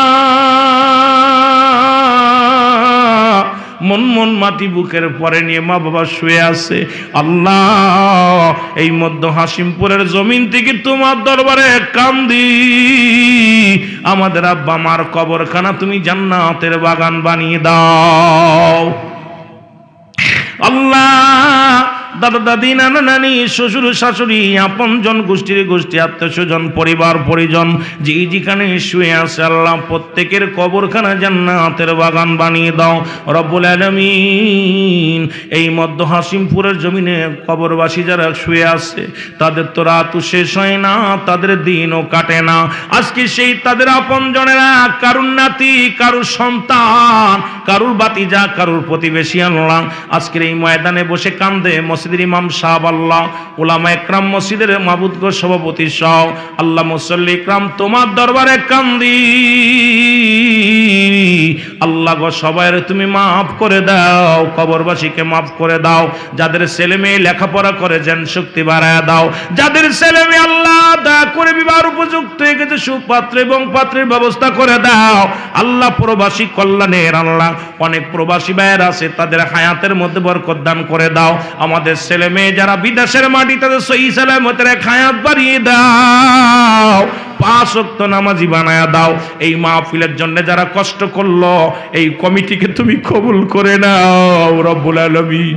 আজকের মাহফিলে তবরকে তুমি রহমত দান করে দাও রব্বুল আলামিন। আমি গুনাহগার, আজকের মাহফিলের মধ্যমণি আমার শ্রদ্ধেয় বড় ভাই জনাব হযরত মাওলানা মুফতি ইয়াসিন আহমেদ আল হুয়াসি সাহেব আল্লাহ আল্লাহ চাঁদপুরের জমিন থেকে অনেক কষ্ট করে আমার ভাই আসছে আল্লাহ, ওনার জবান দিয়া সুন্দর সুন্দর আলোচনা করার তৌফিক দান করে দাও রব্বুল আলামিন। আল্লাহ তারাতের ওসিলা আমাদের সবাইরে তুমি ক্ষমা করে দাও, আসমানের বালা আসমান নিয়ে যাও, জমিনের বালা জমিনে দাফন করে দাও, হাড় বালা হাড় সঙ্গে মিশিয়ে দাও। মানব শয়তান জিন শয়তান নব শয়তান কবির শয়তান আরওয়াহ শয়তান শয়তানের শয়তানি মুনাফিকের মুনাফিকি সকল করে সকল করি সমস্ত খারাপ কাজ থেকে সেবা করলে দান করো রব্বির রহমহুমা কামা রব্বায়ানি সগীরা আমিন আমিন সুম্মা আমিন বাকালা ইলাহা ইল্লাল্লাহু মুহাম্মাদুর রাসূলুল্লাহ।